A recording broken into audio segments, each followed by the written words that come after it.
Welcome to Clixed Off, brought to you by Lucky Dice Cafe out of Huntsville, Alabama. Check them out at luckydicecafe.com. And now for your hosts, Daniel Powell, Jason Alvey, Alex Coons, and Tylor Speeds.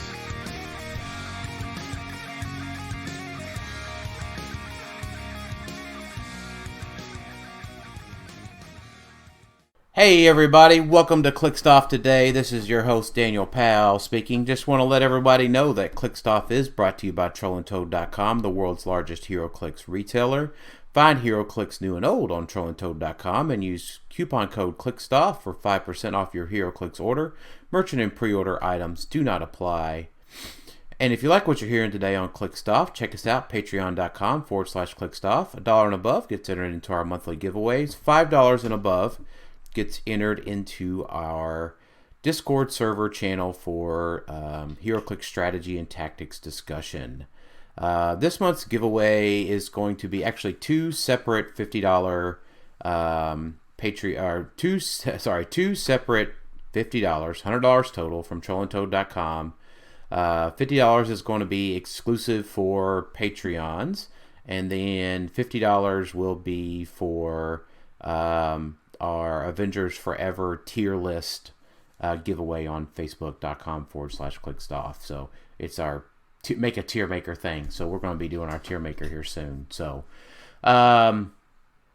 without further ado, thanks for listening to the intro. Welcome to episode 200 of Clixed Off. Super excited. So joining me today is Jason. Got his Genesis, still needs his Arachnite. Alvey. Yep. Been here since episode 2. Yeah. And Tylor, did you get a drink tonight, Spees? I did. I'm drinking Mike's Harder Lemonade. Oh, nice. And Alex, I don't think you're going to get that Cosmo card, Coos. No, I went ahead and stopped bidding. For context, they were in a bidding war about 5 minutes ago. Right. So for our other sponsored content tonight, the HeroClix Cafe on Auxxit was having an auction at the start of our podcast here, and we started about 20 minutes late because we were bidding each other up on things. And always bidding up at Century Prime now. You know what? Like Who's $40. T? You know what? This person can pay $111 for a Arachnite. I mean, the Century's still right now heavily underpriced because it's going still for $150. Yeah. The Prime, you mean? Yeah, the Prime. Century Prime, yeah. So, tonight's episode, we're going to do a retrospective on some stuff. We got some great questions from our listeners, too, to kind of guide some of our discussion. But 200 episodes of Clixed Off. That doesn't count our Casualties of War and the other one Alex did. Sudden Death that Alex and Sam did. So, we're well over 200 total episodes. So I just wanted to share a few things with y'all. First of all, I wanted to thank Malcolm Rush. Malcolm, it's been almost 3 years since we did a Malcolm Rush episode. We've been surprisingly full of content, but you are coming up. There will be a Malcolm Rush mega episode in 2023. Maybe he stopped listening. No, he didn't. They neglected. He didn't. He didn't. He still sends us questions. We have almost 3 years of Malcolm Rush questions to answer. So, wow. That's a mountain of questions. That is a mountain of questions. So Malcolm Rush is, I think, without a doubt, to us podcasters, the HeroClix superfan. Yeah, HeroClix podcast superfan. I would agree with that. Right. Mm-hmm. Well, for somebody that never gets to play HeroClix over in Japan, like, he keeps up with everything. It's going to be really funny when we get to one of the questions that's like, how do you feel about Gorilla Grodd in the meta today? Or something like that. Like, Yeah, that's fine. Because it's 3 years old. Oh, Alex, I forgot. I did want to say, did you get a drink tonight, Alex? Are you? Yeah, I'm going wine tonight, so I've got a white wine. Oh wow! So Tyler's got the Mike's Harder lemonade, and then Jason's on his bottle of margarita.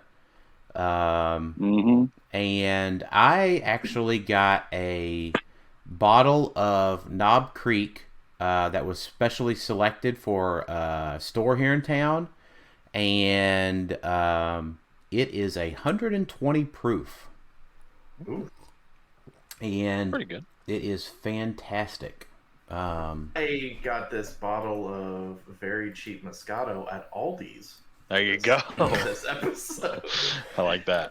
You know what? So $12. I don't know. That's you know what though. You're at the wine price point though. The price point for wine in America is somewhere around like $10.99 or something. If you listen to Mr. Fantastic, the guy on Shark Tank, the big wine guy. So yeah, I probably wouldn't tell that big of a difference between this and something I'd get at a restaurant. So. Well, that's funny because I typically have on Ninja in the mornings while I'm drinking my coffee and reading my morning emails.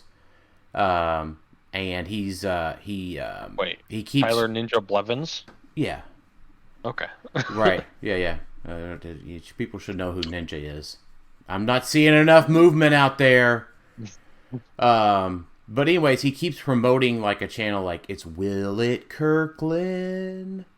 So it's like it's comparing the channel's like comparing Costco items to the name brand items, and it's Will It Kirkland, and a lot of things do Kirkland. So Kirkland's amazing. Right. Yeah. Exactly. So, so I wanted to go over some of our insights for folks. So. We do have, for those that are not aware, we do have dual distribution on our podcast on SoundCloud and Podbean. Podbean sends it to YouTube, and like 5 other distribution sources. SoundCloud does our iTunes and I think Google distribution, and obviously directly through Podbean and SoundCloud. So I did a quick math here. We have over 120,000 plays of our episodes. Very good. Yeah. So that's all right. That to me that just sounds insane, right? Like I know we're not like Joe Rogan or like the 2 bears, 1 cave.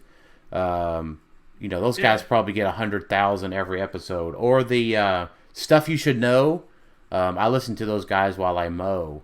That's a good one. Stuff You Should Know. That's a good one. Yeah, I love Stuff You Should Know. It's definitely something that keeps my mind off mowing. But I'm like, we're just a little low. We're just some like folks from the Midwest here that do a little podcast. It seems like, and it's pretty freaking awesome that we get. Is Alex in the Midwest?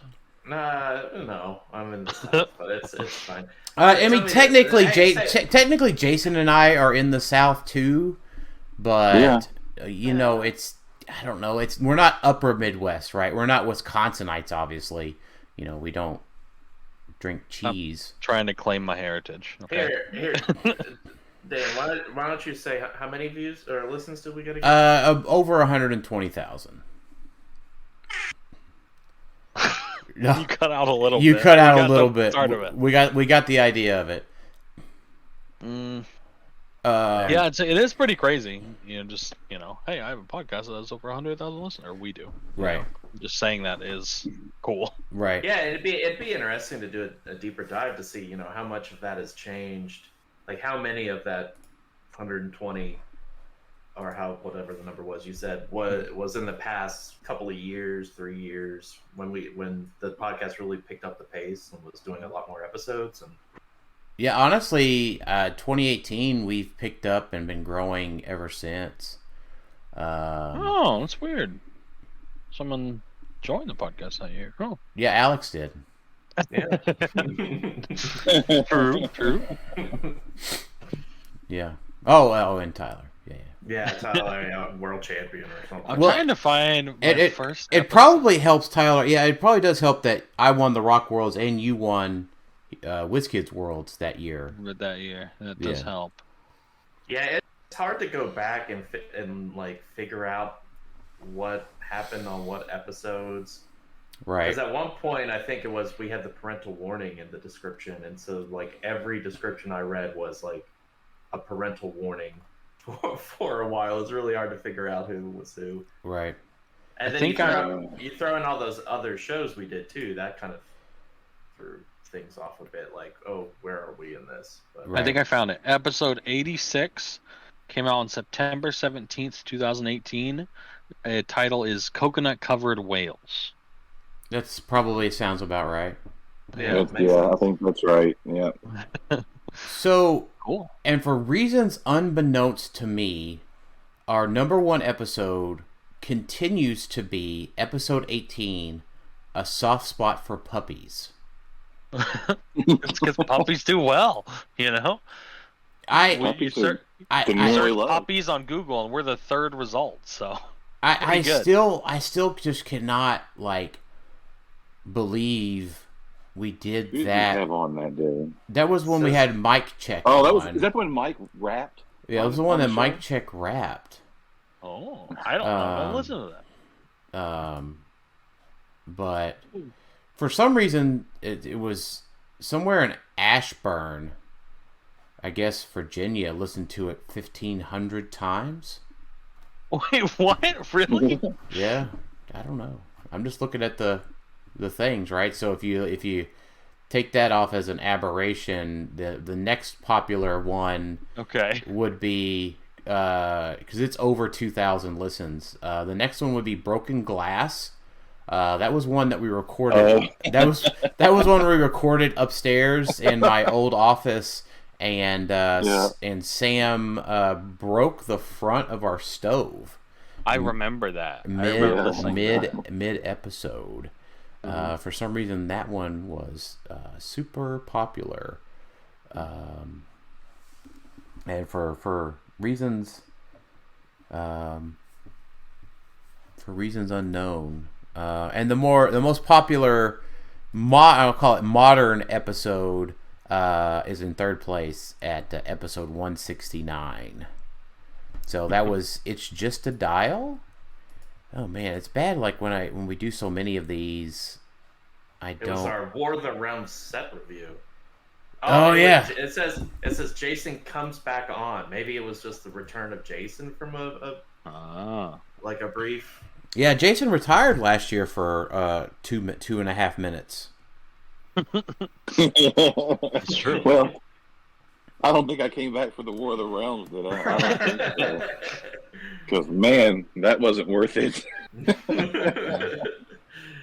Yeah, I looked up the YouTube, just on YouTube, our highest podcast episode was, it's crazy. It's the 187 Swashbuckling Mega episode. It was 6.5 hours long. Yeah. For the X of Swords main set review.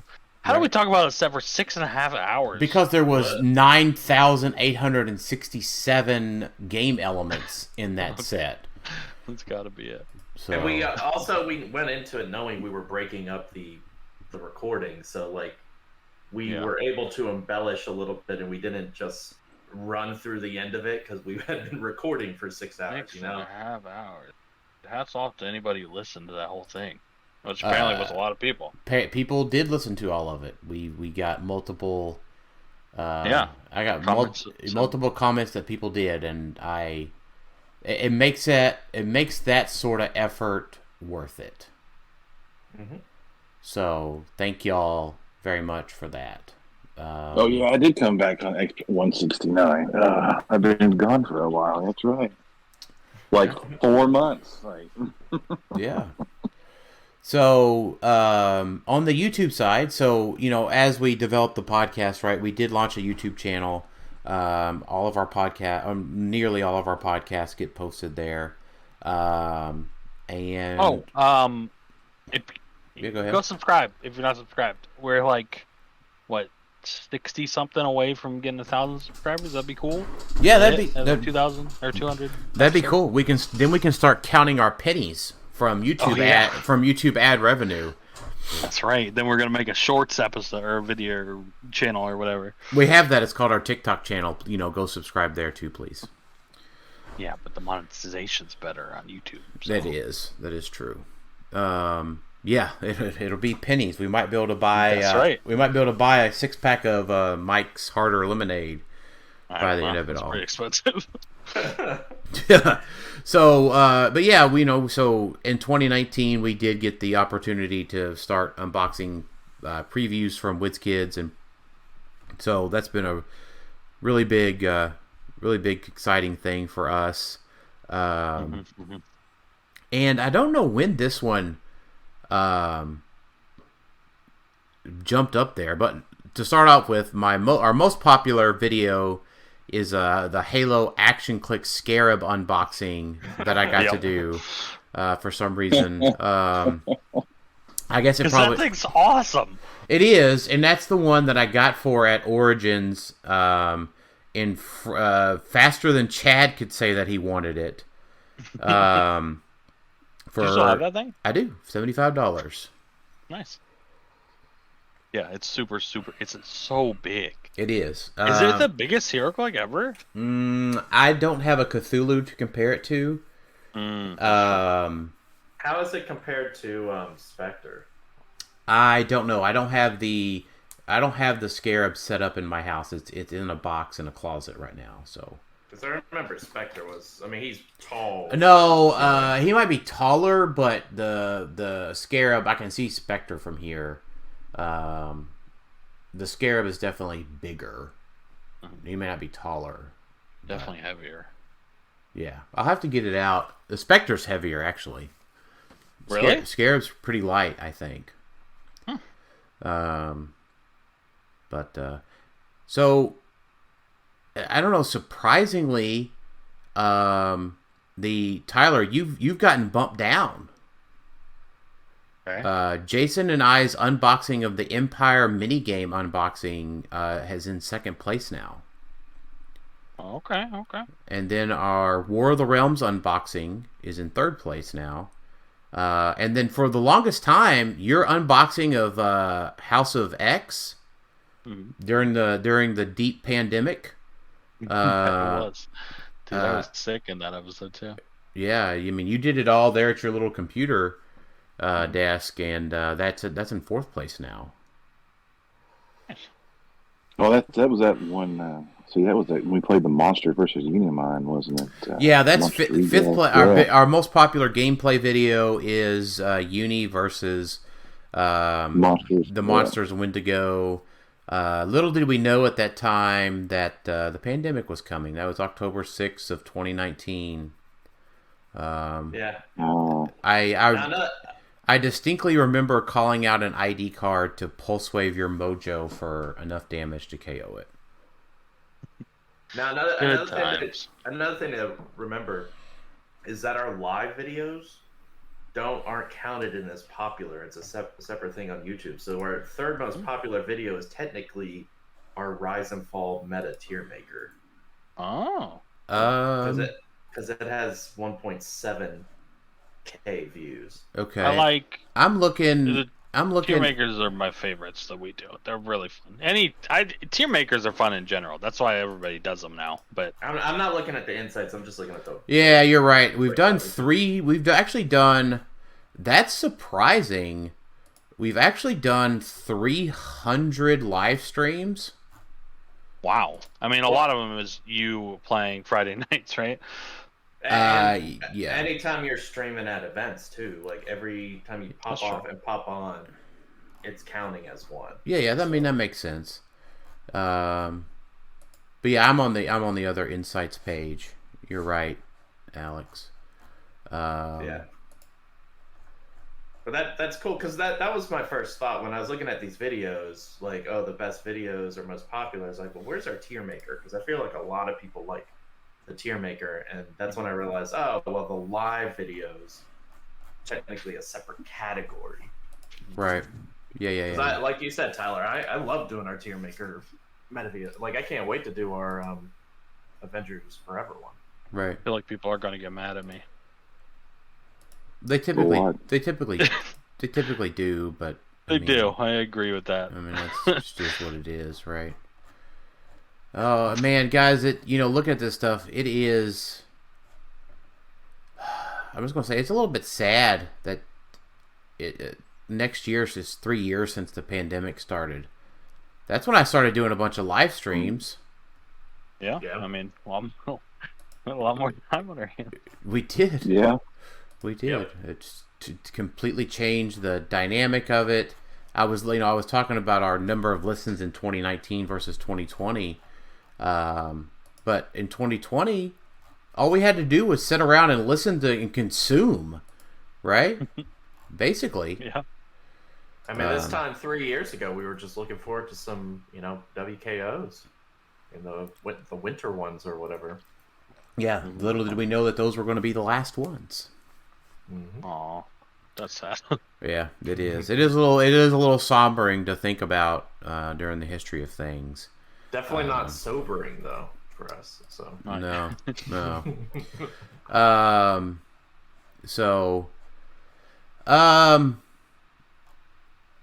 I would also like to thank our top listener, who has been for years now, which is Tylor Murin. Oh, I was surprised for a second there. I thought you were going to say me. No. Our top listener is Tylor Murin. So according to SoundCloud. So, hey, shout out to Tyler. Yeah, appreciate you, Tyler. Thank you very much. And then real quick, I did just do our Patreon giveaway, and I noticed the question in there. I'm pulling up the thread real quick. I want to make sure I got the question right. Hold on. I did not have the questions up like I normally do. So let me find it. I want to make sure I get the wording right. Did he do? No, yeah. Kurt asked us, have any of the patron members been guests on the show as part of their Patreon benefits? I thought there was a level that got you on the show. So Kurt is our top Patreon subscriber. So for length of time, I think he was pretty much in the first couple of weeks that we started our Patreon, and he's been with us ever since. So thank you, Kurt, for your continued support. Yep. Yes, we appreciate it, sir. Yeah, and all the Patreon, it's definitely, we use it generally to pay for travel for events sometimes, and it's been very helpful. Right. It's super cool. And he's been very he's consistently giving us questions on most of our posts too, so that's also helpful. Very appreciated. Mm-hmm. Right. Yeah, and we have we have different benefits that hopefully as in-person events come back to fruition, right, some of those benefits that we have on our Patreon will be more beneficial for folks. But there is a level that gets you on the show. No, and the answer is no. Nobody has activated that level. I don't even know what the levels are. I have no idea. I'm trying to find our level. I found the Patreon, obviously, but I'm trying to look at the. I don't think we do. I don't think we there do. Is a level. No, there's not a level that gets you on the show. There is a level that gets you a HeroClix related segment once per month on the podcast. What do you? I don't know what that means. They can choose what we talk about. They can choose what we talk about once per month. Oh, that'd be cool. Right. We probably need to revisit some of these. Yeah, I need to redo the levels That's on my list for 2023. So. But what Kurt might be thinking about is we've also like put out challenges throughout the year sometimes where we're like, well, if someone actually succeeds with this kind of team, they can just come on the show. Like we've done that a few times. So I don't know if that may be where some of the confusion is, but right. Typically, those challenges are things that folks typically hype up about, and then they're like, "Oh no, that actually doesn't really work." Yeah. Man, some of my margarita went up on my shirt and not in my mouth. That is disappointing. You're doing something wrong. Yeah. I have to. Enough margaritas. I always think about what our episode title is going to be during the show. I don't know. Currently in the lead is "In My Mouth." Let's hope something better comes along. Yeah. So, So our episode title, I'm not in marketing, right? I'm in engineering, by trade, and so I always try to think of a good episode title. Sometimes if it's a set review or something, I try to make those the same, but I always try to think of something funny and I always try to take something out of context. For the episode title, to see if anybody can find it in the episode. So, duly noted. In My Mouth is in the lead currently. My name has been in the episode title 5 times in 200 episodes, I believe. Right. Well, in the title. Okay. In the title, yeah. Cool. It was like 2 of them like getting chicken wings? One of them was getting chicken. Jason gets chicken wings. Right. One of them was Jason gets breakfast. Right. And of course, the all-time classic, Jason yells. Yeah. Yeah. That's solid. Right. Yeah, that does remind me. We do enjoy our food quite a bit on the show. I think chicken wings are definitely our top. I did think about it earlier tonight. McDonald's breakfast still makes me want to throw up. For those that, Tyler, here's what you missed out on going to Worlds. So obviously you missed out on the brainwashing for one, as you call it, and then second of all, we ate McDonald's every morning for breakfast. Like a great time. Yeah, it was great and needed in the moment. But it wasn't $25. It was not $25. But it also makes my stomach turn just thinking about it these days. Okay. Well, we couldn't get inside the Burger King because the doors were locked. And there was like 5 of us in the truck, plus TJ's car with Az in it. Yeah. There were other fast food places that you could have gotten food from, though. Not that close. Not that close. McDonald's is right there. I remember. McDonald's is right there. No, yeah. I mean I was there. That's true. I got breakfast. I just didn't get it from McDonald's. They also didn't have a giant rat squished in the drive-thru either. Oh yeah, they did, didn't they? Oh, that's right. Yeah, that McDonald's had a giant rat squished in the driveway. That bastard was huge. Like, right. Well, yeah. at least it was in the drive-thru. Like better there than in the store. Well, it looked like the restaurant itself was very cleanly. Right. Yeah, it's true. I will suggest you don't put anything about the watch list in the title because people are gonna click on the title and be like, I can't wait to hear their opinion on the watch list. Well, that's coming. That is later in the episode, by the way.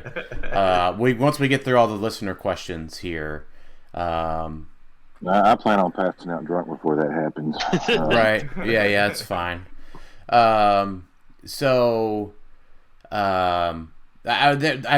trying to segue that into one of Kurt's other questions. Who would be a dream sponsor for the show? Grandma's Cookies. Yeah, I think Grandma's Cookies. But B-Dubs counts. B-Dubs. Yeah, B-Dubs for sure. I would also accept Starbucks. Maybe. Are you sure? Starbucks. Are you sure we're not thinking too low? Like, should we be saying like Amazon or like Lamborghini, Tesla or something, where it's just like Prada. Yeah, like something really high up there. So like, you know, I think really we've reached the top of like the gaming market. Of course, you know, we thank Howard. Howard's been there with us since the beginning. Yep. And then Troll and Toad came on board, and then Auxxit came on board. So like, I think within the HeroClix community, we've probably got the biggest sponsors that you could get, right? Obviously, like, you know, Troll and Toad, I would say, is just as big, maybe even bigger than like Mini Market or Cool Stuff. You know, but all those three, they move the weight, right? Like, they move the Pokemon cards, the Magic cards, all of that crazy stuff, right? So, my story with Troll and Toad is I sold them a bunch of stuff at Gen Con in 2018 or 2019, and like I'm scrambling to like sort out $2 and $3 super rares, and the guy in front of me is like, "Hi, yeah, I'm so and so." They're like, "Oh yeah, so and so. Here's your fucking $8,000 check for your Magic cards." And I'm like, it hurts. And I'm like, "Can I have 50 cents for this super rare, please?" Man, every time, like, you hear about, oh, there's another Magic 10K. It's like, what does that mean, 10K? Oh, it's $10,000. Oh, cool. That's fine. Right. Yeah, I know. It's like, so let me ask this: are we we're not technically sponsored by WizKids? We just do like reveals for them, like So right to me. Yeah, we're not. Like, we're not. Yeah, we're not technically sponsored, right? Yeah, we get to do review products for them. So would the best HeroClix sponsor be the actual company of WizKids? Like, just be like, we're officially WizKids sponsored. That's kind of true. That would be true, but like, yeah, I get what you're saying there. But I think that's probably as close as we're going to get. So I would say outside of our current situation, a corporate sponsor would be cool. Obviously, I would say the dream. Right? The dream would be enough sponsors for all four of us to do this for a living. Red Bull. we could just be sponsored by Red Bull. I think they sponsor like everything. So right. We get jerseys. Raid Shadow Legends, maybe. No, that's just an advertiser. Hey, that's just an advertiser. I'm taking their money if they come to us. Right? Yeah, absolutely. Jose Cuervo is a sponsor. So what was it? Jose Cuervo. Mm-hmm. Yeah, I'm down for that. Please drink responsibly. Yeah, I mean, I would take a bourbon distiller sponsorship. Like, I'm fine with a Nike sponsorship where we get to make our own HeroClix shoes. There you go. I think I'm not opposed to a Chipotle sponsorship. They give you the card that you can use for free Chipotle. I've seen it. That's right. Yeah, Tim showed his off. Tim the Tap Man. Yeah. Did you say AAA? No, I said Chipotle. Chipotle. Okay, I heard AAA. I can get that. Free Chipotle, and I was very confused. No, not no. Maybe it's the wine talking. Maybe. No, that's true.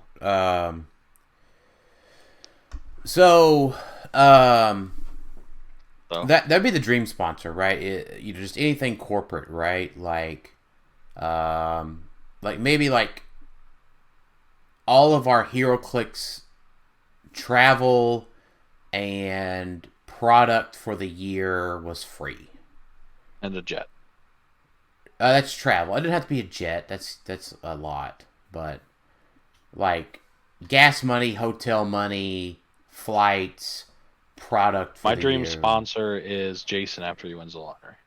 Right. Well, that happened. So close. That happened. So close. That happened for none of us this past week. So can like we just get like Mark Cuban to just sponsor us or something? We could use his jet and all that stuff. Esports, baby.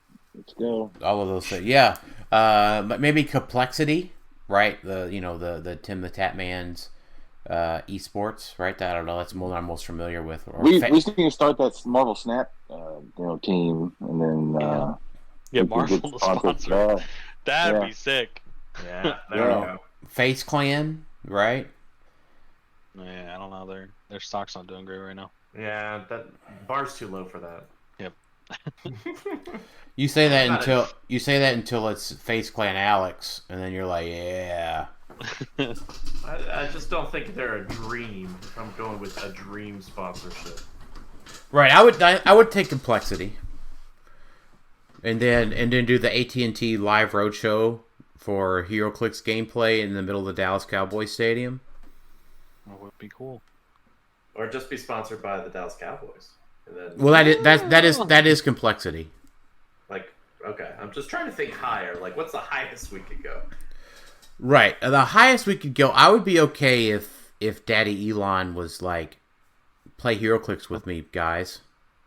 Sponsored by Twitter. For now, we'll see. For now, how that turns out. We've got the 2 check marks. We're good. Yeah. Hey guys, you get a free check mark on your Clixed Off Twitter channel.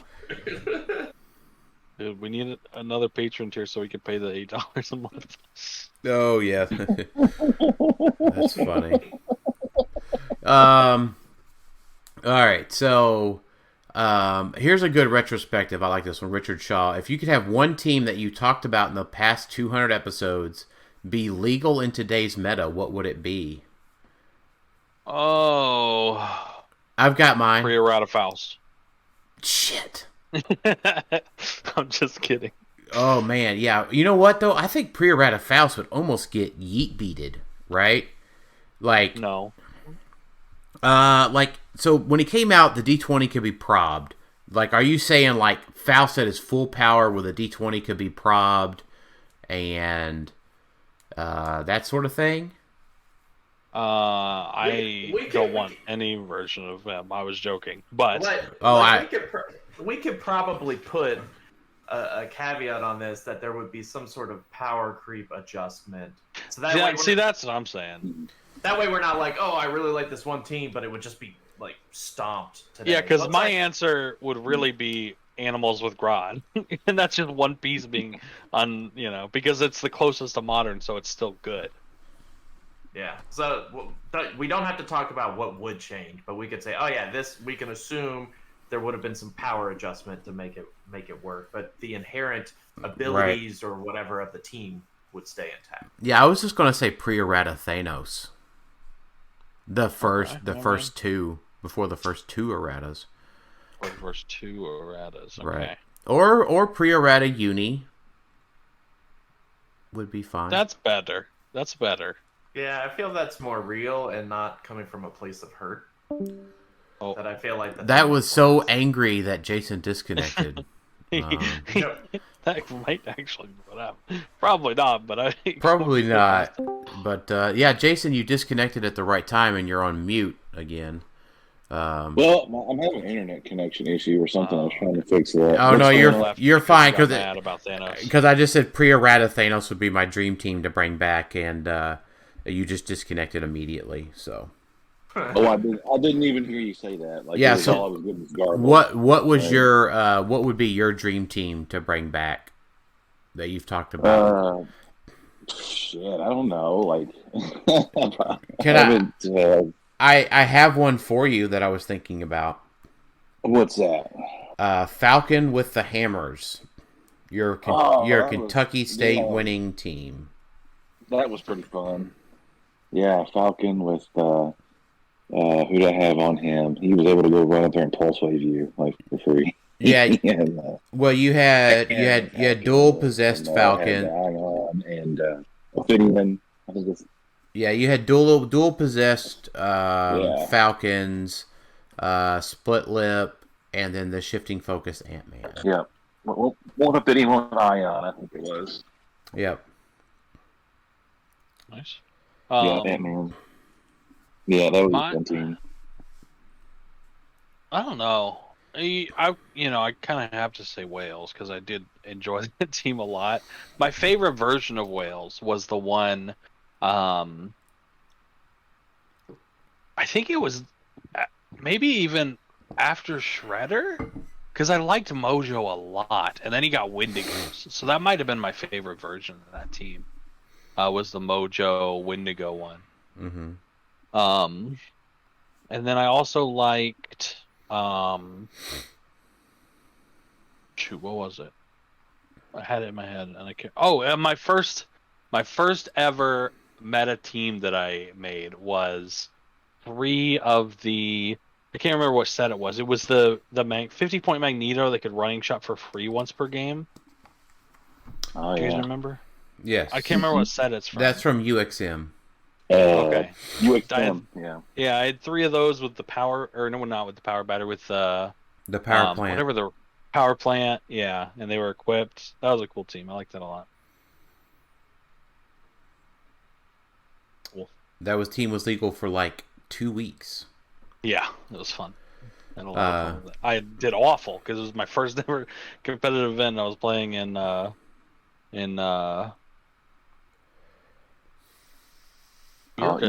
Venue. Right? Now I think that it was. Probably. Now that I think about it, Daniel, I'd have to go back to the Wolverine Swarm. That was a fun one. Yeah. That was a fun team. Yeah. That's fair. That was fun. That's a good answer too. That team was just a lot of fun. I agree. That was a good one. You just moved up. You're sitting in a boxing ring, just like, hit me. I'll hit you harder. Yeah, all that perplex, all that leadership, clapping back on the attacks. Oh, good times. Sidestep. Yeah, Tyler, it feels like just any team that you can play where you just set up and make your opponent, where you can move up and just wait, you're in, right? Like, that's it. That's my team. I love that. Right. Yeah. I just want to fight. Just I'm here. Fight me. Don't that's it. Yeah. For me, it would have to be probably the Penguins. Bring back Fast Forces Penguin. Being able to just send those pulse wave penguins just across the map. Yeah. With the teleporter. Yeah, give me Fast Forces Penguin back so I can rack up rally die and No. Give me the 40-point Penguin chef's kiss. That Penguin is awesome. The 25 one should burn in a fire. That is it just doesn't work. It's the most broken thing. Right. Tyler, you and I both had to beat that 25-point Penguin to get our championships that year. And nearly the exact same team. Yeah, I did a couple times. Yeah. All right, so that was Richard Shaw's question. And Jason Labandera, I always don't know if I'm pronouncing your name right, so I hope I am. Best equipment for Arachnite and Iron Hammer. I've been thinking about. I think Iron Hammer is easier because I think it has to be Galactus. You cannot have his super senses outwitted. If it wasn't, if you're saying it has to be an equipment, not Galactus, then maybe just Wonder Woman's gauntlets to increase his super senses. Right, the bracelets, yeah. Like, he doesn't need any help on offense. No, not really. Yeah, that's my answer as well. Arachnite's a little bit tougher in modern, right? Yeah, I do like Soul Sword. Yeah, Soul Sword is great. Mm-hmm. Oh, does he have stop clicks? I don't remember. He has 2 stop clicks. He has 2. Oh, then it's just instantly the Soul Sword, right? It's probably Soul Sword. That's what I've been looking at. But Wall of Arms is okay on him because he can. It's just a great item, and it helps him in pretty much every way. He has high damage that he can deal with. He's got 2 targets for when he rolls the end cap. And then there was one other item I was looking at, but I can't remember what it is. But those are probably the 2 best. Soul Sword is probably the way to go. I miss saying just Power Gem. Yeah. I like Warlock, though. You get the plasticity and the shape change. Yeah, that's true. You don't have to pick it then. I mean, yeah, those are not bad. Well, he doesn't need the plasticity, right? Because he has improved targeting characters. Or hindering characters. Does he have characters? Okay. No, improved movement, yeah. Movement, that's not targeting, yeah. Okay, well, I'm forgetting that, but yeah. Shape Change Sense is still not a bad combo. All black, the Necro Sword. Not bad. But it's probably Soul Sword. Yeah, probably. Yeah, that second click, stock click, definitely Soul Sword. You're right, because then you heal back up, and if they didn't outwit your shape change super senses that you have, they have to try to get through it again. So yeah, it's probably Soul Sword. Right. Yeah. I keep wondering who would be better with Skybreaker, but like he's not bad with Skybreaker, but no, that's the exploit one, right? No, Skybreaker is the extra attack you get to make as a ranged attack.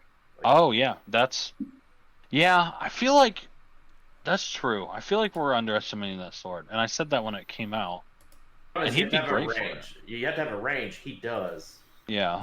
So, I don't know. That's a tricky one that I'm like, oh, that would be kind of neat to have. But it's more consistent than the Waldo arms. Yeah, it's just trickier to pull off because then you have to deal with ESD and like it's not as it may have more downfalls than Waldo. Right. Definitely more consistent.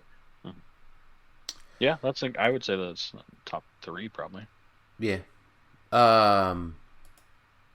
So Kurt has a list of other questions. And I don't know if we have an answer for this one. I actually thought about maybe having a funny answer here, but who was the worst guest to ever be on the podcast?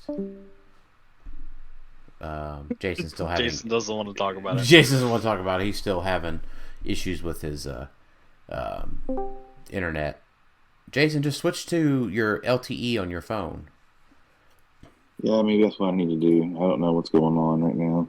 Right. The worst guest. That's a tough one. Because they're all so bad. Guest. Oh. Are we giving joke answers? Obviously, because we don't want to ever actually be serious, unless they just don't. Has Jalen ever been on the show? Yeah. That's my answer. Yeah. Oh, that's got to be it. Oh my god. You're gonna get Jay's gonna whip your butt. No, Jay is fine with it. And Jalen can't. He does say worst guest. He didn't say worst person to be on the show. Worst guest, worst playing guest. So that could be Jalen. So worst player. Oh. That all feels like Papa Major's gonna whip y'all's butt. No, I think he's gonna apply it. Yeah, I think he'll like it. Yeah. Well, once he plays a Power Pack team, then Papa Majors can be on the show and talk about it, right? So. That's true. And then what guest has appeared the most? Well, Howard probably, right? It's gotta be. Yeah, Howard, but we also had Jay Solomon quite a few times. I mean, yeah. I don't think as much as Howard, because Howard comes on and does updates a lot of times before big events. Yeah. Right. But not in the past year. It's only been once, maybe, with Howard. Probably, but I know definitely once, but I don't know if it's been a lot recently. Yeah, recently. Over the years, he's been on several times. Yeah. Probably Howard. But that's our non-data driven answer. So, what is your worst loss in HeroClix? I know mine. You go ahead. What is yours, Tyler? Top 16 of 2020 online worlds against the GOAT, Isaac. I was playing that Justice League Flash team that Jason built. No, that's not true. What was I playing? No, I was playing some form of my 3 to 4 Dark Phoenix team. It might have been the Doom version, I think. No, Doom's going out in 2020. Okay, it was the Captain Marvel version then. and he was playing a plus 13 Batman team. And I don't remember what happened. I remember he passed, I moved up, he took his turn, and I died.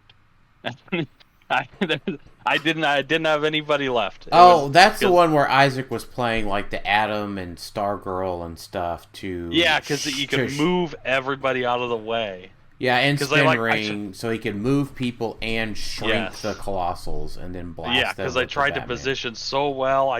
My turn took like 8 minutes because I'm like, okay, I have to survive this turn, and I just did not. It was done. I was like, okay, well, matchups are matchups, I guess. Alex, Jason.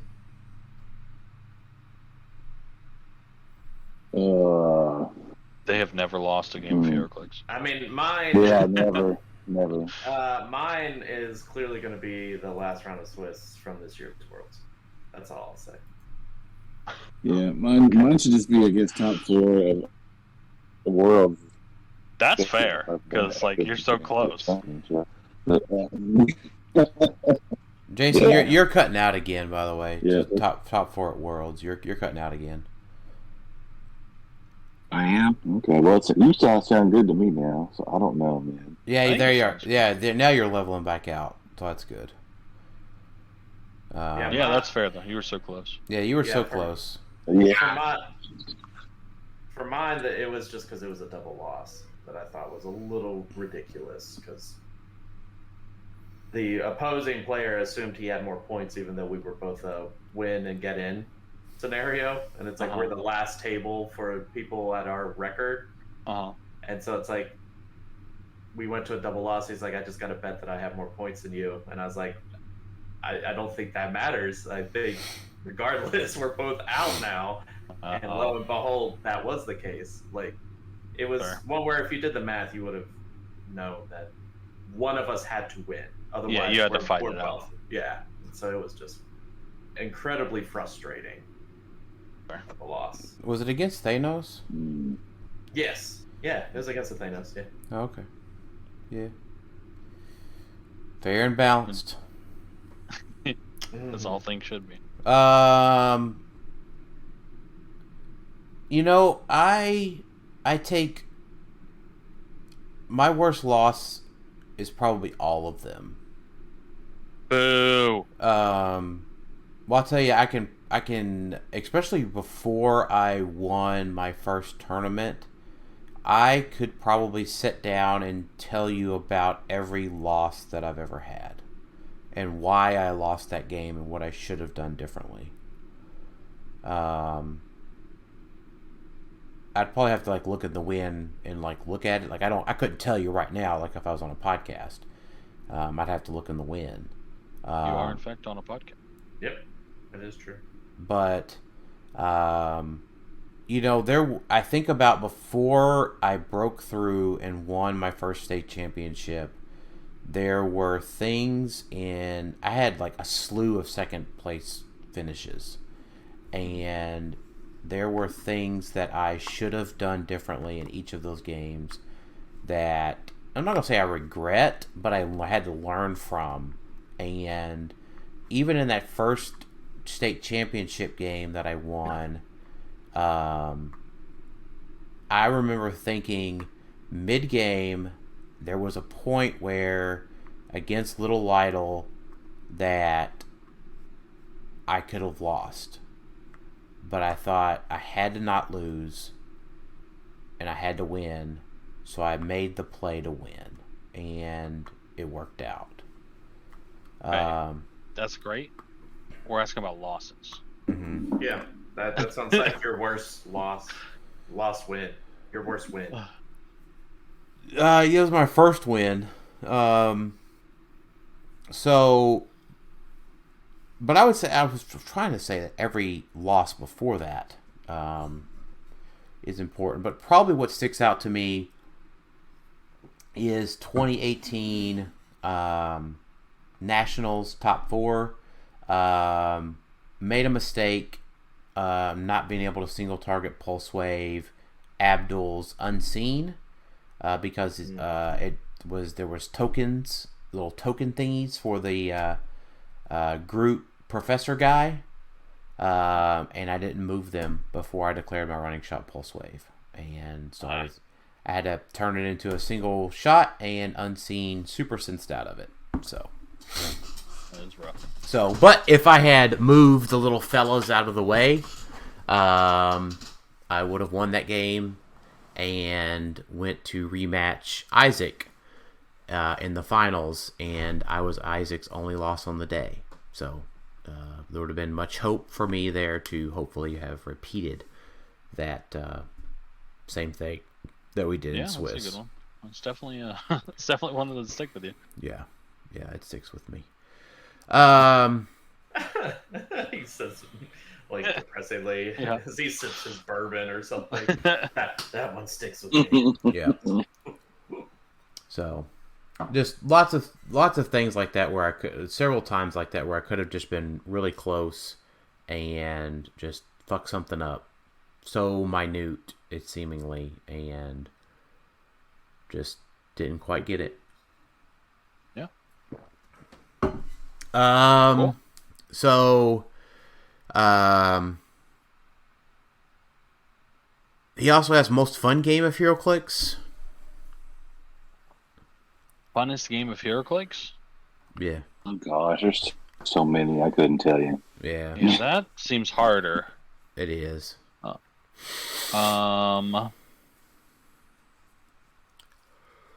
Funnest game of HeroClix I've played. I don't know. I'd have to think about that one. Yeah. Nothing comes straight to mind. You know what? Tylor, I've got a good one for us. Oh, actually, okay, go ahead. I tell you what, the first game that you and I ever played. That was fun. I mean, I don't know if I don't know. It's hard to say the most fun, but that was definitely like, it was how many times are we going to be able to revive before time runs out? And yeah, it was zombies versus zombies. Yeah. Yeah. That was a good one. My real answer, favorite game of HeroClix I've ever played is when I mercy ruled Jalen in 2019 Nats. Oh, that was a good time. Ouch. R.I.P. Jalen. If you guys think of, I've ever mercy ruled anybody. You mercy rolled unis, didn't you? Not that I can. His was a uni. He was playing uni. Oh, and okay. Not that I can think of. Maybe I did. I can't remember any other time. Right. It feels like you did in other WKOs and stuff, probably. Yeah, maybe. None of them quite stick with me. Right. I don't have an answer for this. I don't. It's hard. That's fine. That's all right. That's all good. Kurt had some really good questions. So, Azrith wants to know: do you guys actually enjoy having me on the show, or do you lie to me to save my feelings? As we wouldn't have you on the team if we didn't like you. I was gonna make a joke earlier when we said the worst guest on the show, just because I saw his question. You saw that question. I saw the question. I was like, oh man, this is awkward. We just got to this question. That would have been funny. But Right. That would have been totally. Like every time I'm like, God damn it, he's here again. Like, oh wait, ooh, that's awkward. You've got to be you got to stop being so much self-deprecating. Yeah. True. And Richard Z, when will the other guys create a Marvel's Snap podcast? And you know what? I blame Sam. She brought it into the house. Oh. And so Sam was like, hey, you going to start playing Marvel Snap? No. Oh, it's pretty fun. You should stop playing it. And I'm like, are you freaking kidding me? I played it for 6 hours. I played it for 6 hours that night. Coming at you from every angle. Right. Well, and I've got other friend groups. Yeah. I got other friend groups that play Snap too. So it is a great game. I'm in. We got him, boys. We did it. Yep. He's hooked. Ben Gronhide asks, what is y'all's favorite figure from over the years, and how long have you been playing Clix? So maybe just a short re-intro for everybody. I've been playing since 2014. My first set was Deadpool, but the first set I actually learned to play HeroClix with, or I wouldn't say competitively. The first set that I started playing in stores with was Guardians of the Galaxy. And favorite figure from over the years, competitively, that's probably got to be Nick Fury. Wow. I don't know. That's my favorite competitive figure. He was just such a balancing act that was needed at the time. But I don't know. Favorite casual figure? I don't know. That's always a good one. I love them. I love them all. I really do. I was talking to somebody new at the game store the other day, and he's like, well, how many HeroClix do you have? And I'm like, well, fuck, I don't know, 30,000? Oh my god. Good gravy. There's no way. So how many figures are in each set? Like 70. 50 to 70. 60 to 70? Okay. All right. How many sets are there? I don't know. Right. So, I have, yeah, there's a bunch, right? So I have complete CURs I have the complete REVs from like Infinity Challenge to like Crisis or Legacy, somewhere in there. No, all the way up to like Avengers. The first card it said. So I have REVs for all of those until they switch to the other thing. Don't quote me if I'm wrong on some of these definitions. And then I'm only missing like 3 figures that I know of saved from this new set. I have complete sets from Superman Ford. That is a lot of HeroClix. Right. So, That's solid. yeah. And I might be missing some things there, so don't like. I'm missing a few things, but I have almost a nearly complete collection from Superman Ford. Just gotta get them all graded. So. Right. True. So yeah, 30,000. I don't know, probably. And you gotta remember, I have those tubs of extras too. So I still have like 70 pounds of HeroClix I bought earlier this year. So. All right. So the question was, what is our favorite figure, and how long we've been playing HeroClix? Yeah. That was the original question. I've been playing since, when was Age of Ultron? 2015. 2015. That's when I started getting into the game. My favorite figure, surprisingly, is probably Resurrection Man. Okay. It's a pretty good one. Like, you want to talk about tarot cards being random. Resurrection Man was the most random piece, most likely made. Just the fact that you just roll 4 d20s and who knows what you get. Yeah, you have no idea. You get a good one, you get a bad one. So he was just so much fun to play because it's like, I don't know if it goes south. Well, I know it's because I rolled very poorly on these d20s, and half the time it was fun. Like a majority of the time it was fun. So. And half the time it was fun. Well, because I played a version of him, Deadman, and Haha Joker. Mm-hmm. And I think that was the year I beat. That sounds awful. I played that was the year and it was like not Rock of Eternity, maybe Pandora's Box, because that was the year I beat Lane at a WKO when he was playing the Quinjet. Because it's just you couldn't kill it. I think that was pre-errata Joker also. So, oh god, fun times, man. Yeah, good times. Tyler, okay. Jason. Yeah. I think I've been playing. I think I started first. I've been playing since. When did HeroClix come out? 2002? Yeah. 2002. Mm-hmm. I started at Christmas 2002. My parents got me a starter set. I was 11.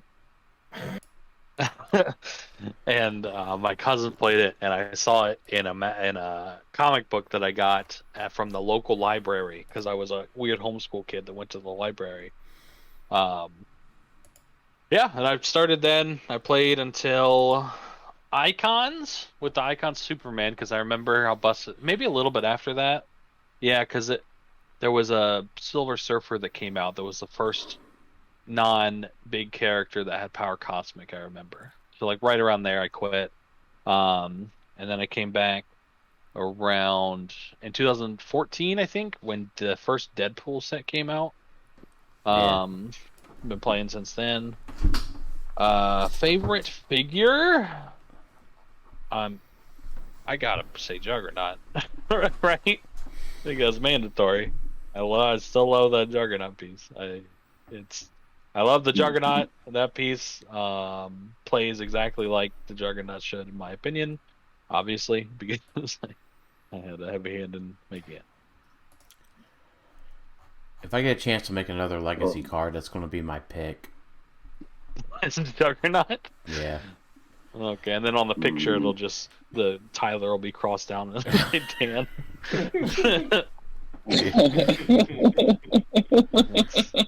I see how it is. I'll carry my little printer, like little label printer, with me everywhere. When I go, I'll be like, yeah, you want to just put a new sticker on your Juggernaut? Let me know with your Legacy card. Yeah, I want him to do all the same shit for 75 points less. You know, me too. So I would take 50 points less. Okay, fair enough. So I guess I have the longest streak consecutively of playing. I guess started summer, I think, of 2007 to now. So 15 years. What was the set that you came in on? The Legion of Superheroes starter / Avengers carded set. So the cards is when I started. The Coming of Galactus event is where we started at. And I guess my favorite figure over the years, I'd probably say, is Iron Pharaoh. Yeah. I like that figure. I love that figure. That's gross. Even though he took a beating from the watch list. Yeah. Yeah. Yeah, love that figure. It was a cool figure. A beating he did take. Yeah, it was Negan beating with the Nerf bat like that. Right.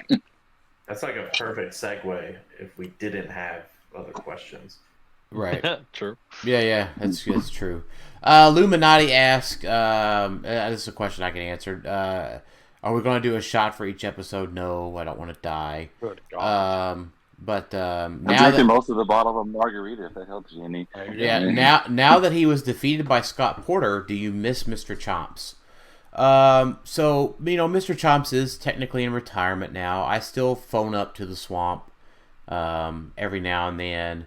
Mr. Chomps has grown rather accepting of his defeat from Mr. Porter. At the end of the day, he couldn't have had a better foe to been defeated by. He is working on some the Night Adam West Batman. Utility belt. He's working on some items for that, anti duct tape spray. To keep his mouth from getting duct tape shut, that sort of thing. But those are all in design phase. So, eventually, because now he's able to be an X-Men, thanks to Genesis and Apocalypse. He could be revived at some point. So, yeah, it's just really tough because Scott did give the best answer ever. So exactly. And just like Krakoa and Revival, you just have to find the right time to do it, and it's just not the right time. That's right. Yeah, he just needs a gimmick change. That's what he needs. That's right. Yeah. Gimmick. That's right. Yeah. Yeah. He's gonna come back Repackaging. as a face, right? That's a word. That's true. Yeah. Mr. Chomps and I. Handler. That's true. The one idea that I did, discourage Mr. Chomps from, but still is technically on the table because Mr. Chomps gets to make his own decisions. He did think about coming back as a K-pop star, but probably not on the list of things that come to fruition. So not cut out for those hours. Right. Yeah, he's too busy playing Marvel Snap right now, though. Right. They did just get 5G in the swamp, so. Yeah. Marvel Snap needs to add like clans or teams or something, right? They probably will at some point. They typically do. True. He plays strictly Devil Dino teams, though. Oh my gosh, a Devil Dinosaur can just freaking whatever. As soon as I see him start spamming the freaking Sentinel, I'm like, oh, here comes the Devil Dinosaur. Just playing Chantress. Yeah, who would ever Just play playing Moon Girl? Why is he playing Moon Girl? That's a dumb card. Oh, that's why he's playing Moon Girl. Just to get every card possible in his hand. Gotcha. Devil Dino. Richard Shaw also asks, what is your favorite episode out of the 200? Oh, jeez. I don't know if there is one. Porter was pretty high up there. Like, I know. Yeah. That's only like 20 something episodes ago. But... Right. That is true, right? We had a freaking movie star on the thing. And, Scott's a normal guy once you get to talking to him. But like I said in that episode, or maybe the one after, he's on the freaking TV. Yep. True. Right. Or your video game. He's in Right. your video games now. Well, no, did y'all see his latest stuff on Twitter where he's doing a podcast or a show or something with sorry, I gotta look it up. Is it Wayne Brady? That's my guess. No, I know those two are pretty close. No, it was a gal she did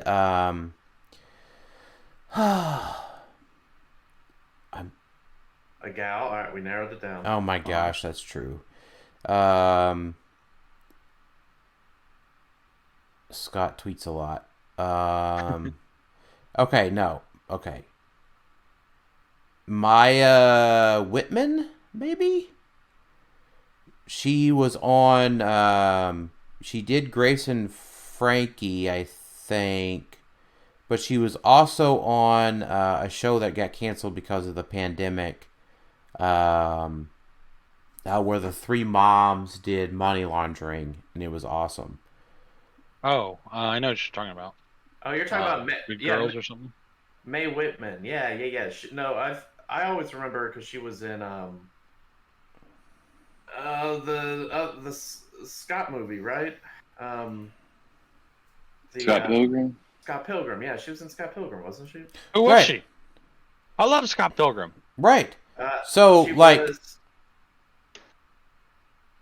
So, at the end of the day, I've got to, I'm only 2 degrees away from Mae Whitman because I have a picture with Scott Porter, and Scott Porter has a picture with Mae Whitman.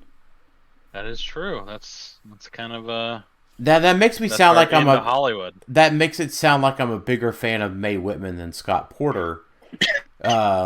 But and to clarify, they are doing a rewatch, like a lot of the podcasts are of shows. They're doing the rewatch of Friday Night Lights. That's what the podcast is about. Okay. Yeah. Mae Whitman played Roxy. She was the fourth evil ex. She was the blonde one. Oh, okay. My sister loves her. She's been in a bunch of stuff. Yeah, that's the one I remember most from is from Scott Pilgrim because I've seen that movie a lot. So. Yeah, I know my sister likes her. She talks about her. But yeah, it's a rewatch because there's rewatch. They're always entertaining. Like the what's the Superman show? Smallville. Smallville, like the Smallville rewatch podcast with the guy who played Clark and the guy who played Lex. Like that's a great podcast to listen to as well. As is like Office Ladies and a lot of shows where they have casts from the shows where they rewatch the episodes. So that's why they're doing that, because it's always like it's popular. It's a in thing to do nowadays. Right. Good Girls. She was good. Go ahead, Jason.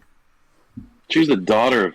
She's the voice of Quagmire's daughter. Yeah. Quagmire's daughter. That's kinda Wow. cool. Thought about Quagmire in a long time. She was on Good Girls. That was the show. That was the show. Which means I'm only 3 degrees separated from Christina Hendricks. That's a good place to be. Right. Yeah. So at any rate, that's got to be like peak Clixed Off is having Scott Porter on, right? I don't know. I'm gonna call Iron Point. That's Iron Point episode. Oh man, I was up there. I was hoping that we could go the whole Gotta episode be up without there. forgetting that. So. Oh my god, it's No. That's like peak. you gotta level. put that on our TikTok, just the sound clip of that. Find that, because it's like, no guys, it's right here. Iron Man goes back in time. Oh my god, it was so funny. Oh, that's obviously up there in the Clixed Off Hall of Fame. I think Patrick and Poco peeing is up there. Yeah. That's another Right. good. That's another good moment. Yeah. Yeah. You know, personal favorites obviously are me. You know, my first episode, that was awesome. Or the first time I was on as a guest, was cool. I always like our end of year shows. Those are some of my favorites. Oh yeah, that's got to be coming up too, right? Oh yeah, shoot. We're halfway through November. Man, time flies. No, nearly halfway through November. So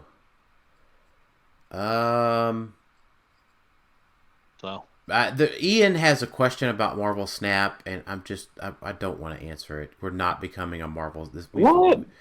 Well, fine. We are answering this question. What's your favorite Marvel Snap card, Jason?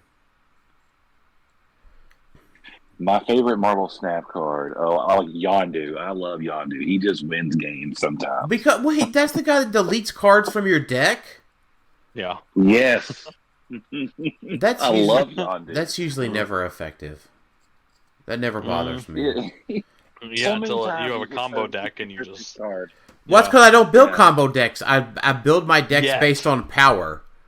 I'm like, well, I need some 1s, I need some 2s, I need some 3s, I need some 4s, I need some 5s, I need some 6s. You're a noob, so this way. I'm not building combo decks. I'm playing cool shit. So my favorite thing to play is to get, I think the on reveal effects happen twice, and playing Odin. That's good. He probably still plays the Hulk. Yeah. No, I don't. Guess what? Effects on reveal. You know what? I don't. Yeah, better when that guy got cards out. But you know what? I don't. I don't play the Hulk still, Tyler. I'm not that big of a noob. But no, if you play White Tiger and Odin, and then you get that map bonus, location bonus, then you get 3 total 7-power tigers on the board. And but what if Yondu deletes your Odin? Yeah, then it's fine. Then I also have Iron Man, which just doubles your power there. So I like that we still got Dan talking about Marvel Snap, regardless. I also gotta say I like Dracula a lot too. He's really good. Yeah, he's one of my favorite right now. Yeah. Alex, what's your favorite card? I'm just getting into Pool 2, so I don't have a lot of the cool ones. Onslaught's still pretty up there for me. I actually kind of like Double Dino, to be honest, but... You would. Yeah, I would. Yeah, you would, Alex, yeah. Fuck Double Dino. Yeah.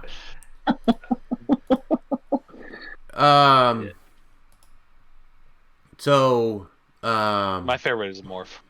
You don't play the game. He played for one day. I'm like level 80 or something. Oh my gosh, I do like Morph is so random. God. I love Morph. I love Morph. I do. I currently play Morph. He's a lot of fun. I do want to have fun playing my game. So, Korg, just Korg. Korg. Just 'cause I don't.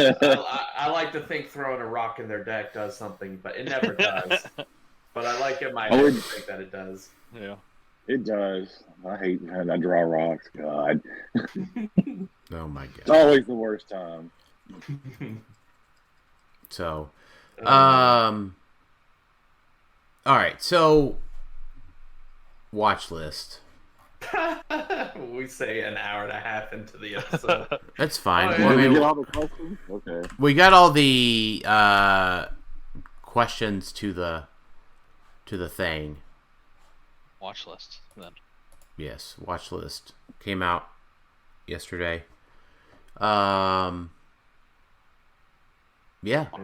Maybe we should have done this before we were drinking more. No, I think we're fine. This will be good. This will be fun. So, I mean, we can go over each individual changes. Okay. Do you want me to? We can, but what I want to say first, and I just want to make this clear. Because we got questions like, Scott Crampton asked, what's the big meta for Florida?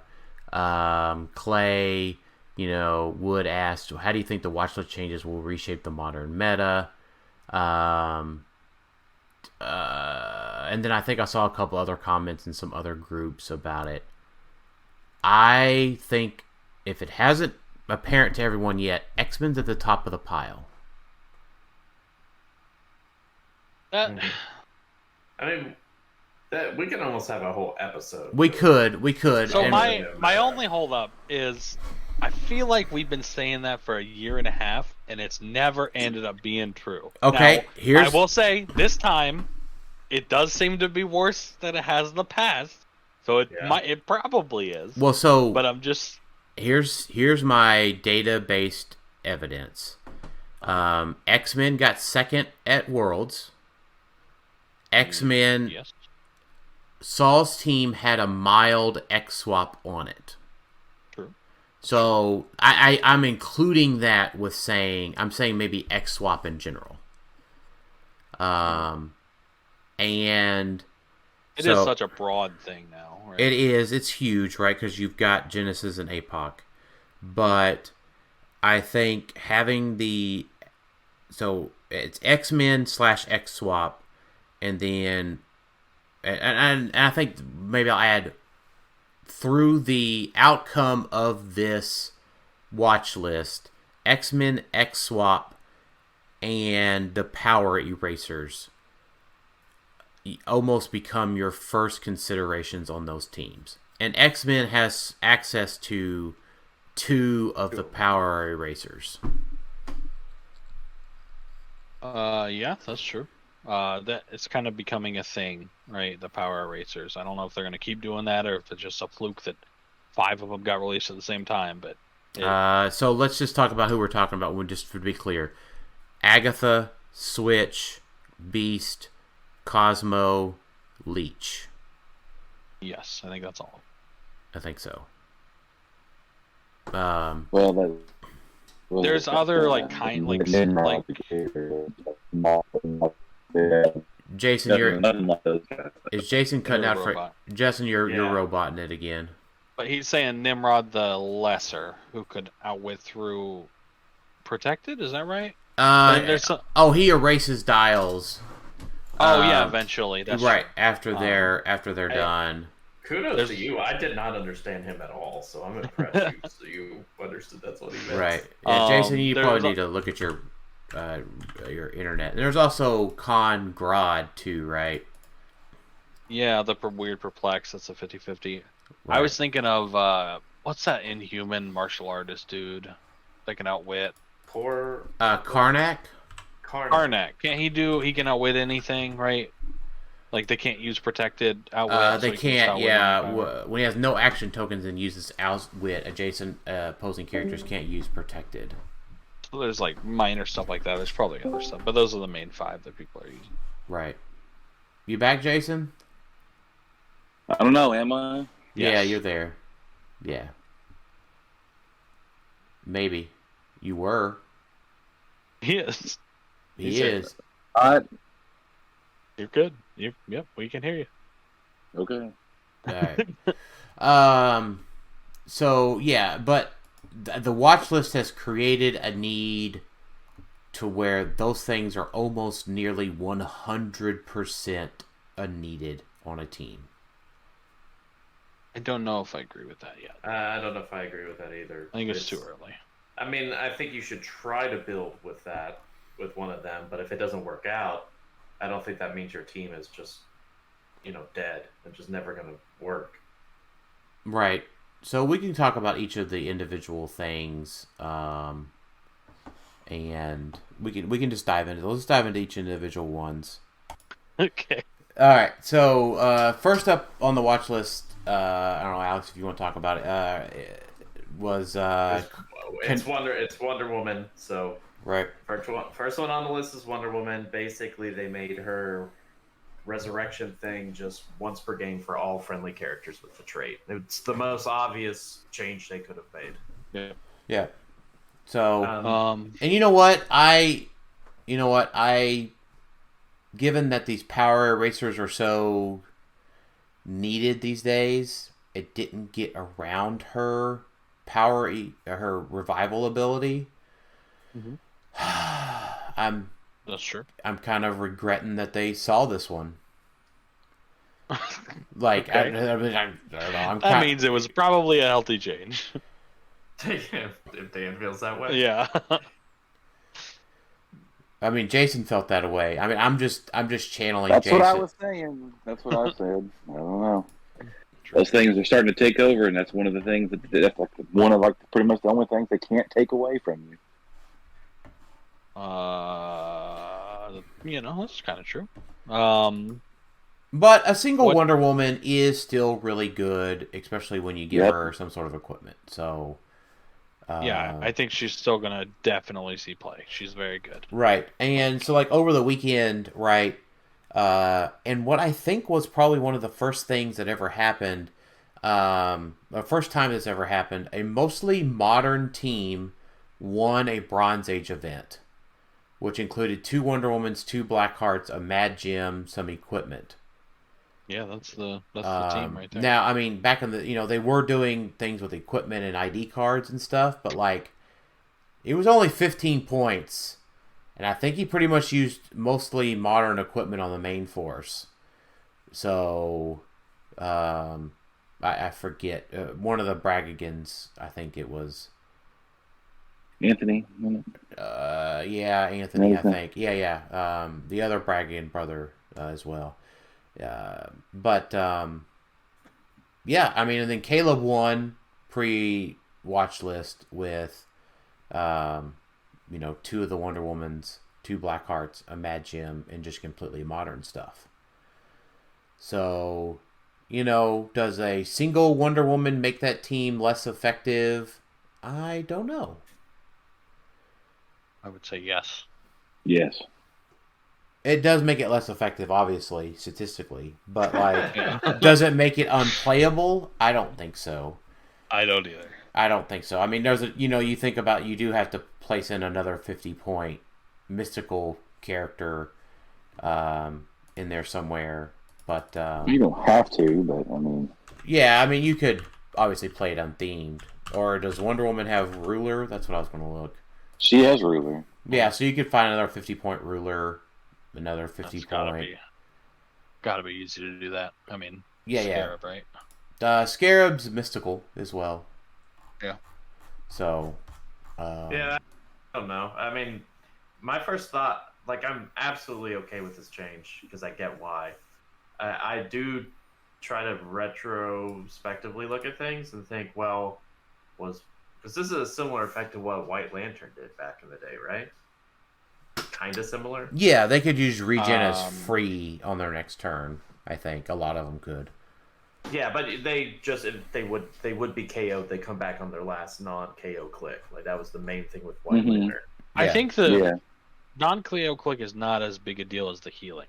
Well, obviously one allows the other, but I think it goes from a 2 to an 8, when you get to heal, because The only people that you're going to use this with is people with stop clicks, right? And then that's why, because you get an extra stop click, so it's a guaranteed 2 extra hits to kill him. Because I've heard some people talk about that before. It's like, well, it isn't like everyone was playing the White Lantern back in the day, which is true. Yes, everyone was not playing the White Lantern. But you're right. That is the key thing that separates the two. Right, because it just makes it so much better. Right. Yeah, I think she's still going to see play. Obviously, her with Blackheart is great because if you roll, basically if he heals 2, he's above both his top clicks, which is great. If he heals 3, he's top click, but 2 is enough to you basically have. You're saying if you roll half d6, right? So yes, 3 he heals 2. 3 up is amazing with Peaches, Blackheart. yeah, right. Basically, you say, hey, the Blackheart that you just spent all that time killing, you don't get that 75 points, and I just get another Blackheart. And like for 50 points, you can't do much better than that. And her dial's not bad. And it's not great, but it's not bad, especially when she gets deeper with her stop. So she's still very, very good. I am upset at Jackson's question he just asked. Okay. Because he just called Blue Marvel's ability, his trait, an ongoing trait. Yep. We said that last episode, I think. No, thank you. Yeah. No, we my talked gosh. about that. No, thank you. I don't get this. It's a snap reference. No, he's saying that okay. you think the new Blue Marvel is broken by giving it's not +1 damage, it's +1 power to all friendlies. I'm not. Oh my gosh, you guys are getting me fired up about Marvel Snap again. Alright, but the next. Oh, I figured we were done with. We are. Yeah, Magic. Magic. Basically, what they do with Magic is instead of being able to boop all over the place, it's just they added 1 word. Was really the only difference. They killed her. Friendly characters within 2 squares of the stepping disc marker can use free. Place this character into an unoccupied square with that stepping disc marker. So it is effectively you're paying the points for people to take a free action besides that. Right. That's basically what it is. And unfortunately, much worse than that. Yeah, That's not how I read it. That's not how I read the errata at all. What I read was loses $50 in value. So yeah. Now you could argue both ways, Tylor, because you could argue, well, it sucks. It's not sidestep where you get to move and carry things, but you could also say, well, getting out of dodge, right? Like you could just place. You don't. It's place over move. That's true, but it's not on. You can't do it with everybody, like because they're gonna be on the square. So they would have to take the action and then move off it, and then someone else can take the free action and then move off it. And it's not anywhere you want. It's only this one spot that she's moved from. Right. Yeah. Well, I mean, and we said this going into it, right? That any change they make to Magic is going to make her unplayable. No, I didn't think so. No. I thought there were. There was probably an option where it was just like 1 character and it goes away, but that's way less playable than your entire team of maggots and sky tyrants and Saki Ironmans. Still better than what we got. 1 is much less than infinity. I agree with that, but it would still. I think she would still see play at that point. Yeah, I agree. But in this instance, no, you don't want to play. Right. No. Well, it's like saying you're currently closer to being a millionaire than a millionaire is to being a billionaire. That is true mathematically. Yeah, Magic was a billionaire at release, and she could have been a millionaire, but now she's just a brokey. They broke. Yeah, it's not a good change.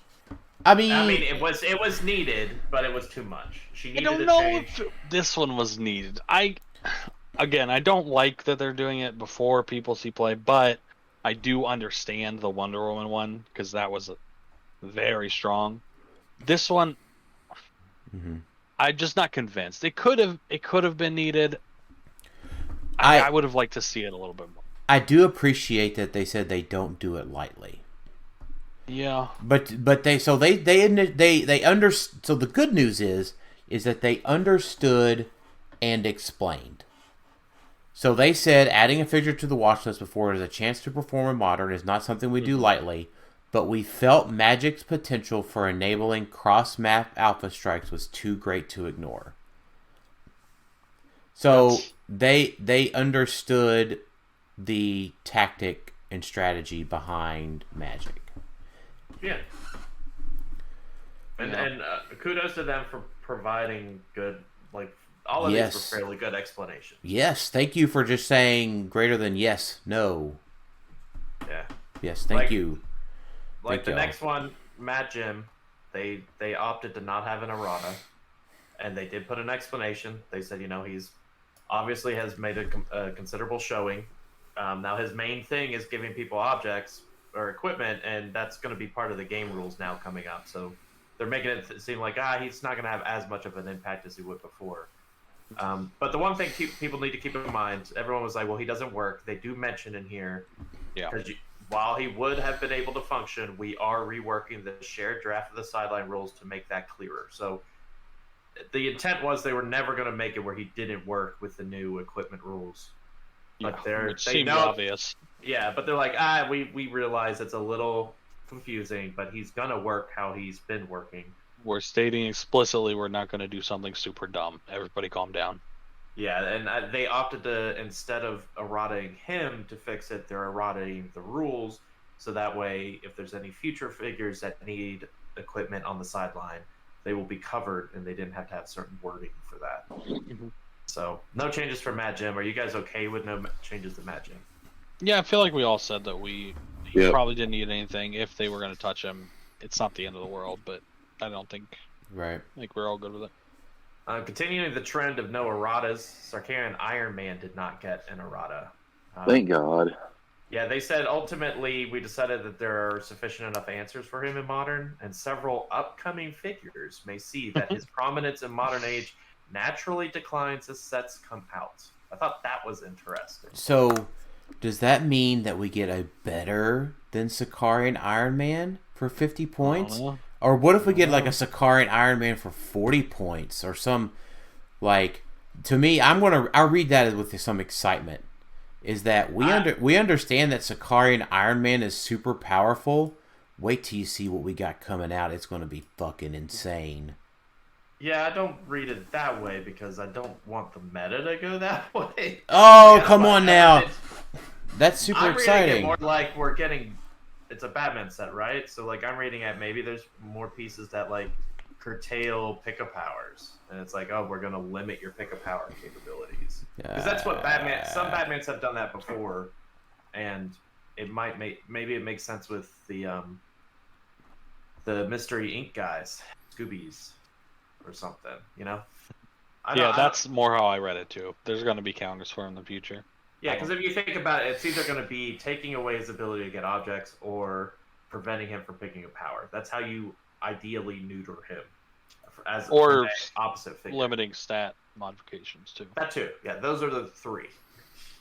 Yeah. So, but otherwise, I think it's fine. I was saying before, anytime I played Sarkarian Iron Man, he was frequently just targeted and taken away. Like, But as a note, it's understandable why he was on here. He did win Nationals. He did win Worlds.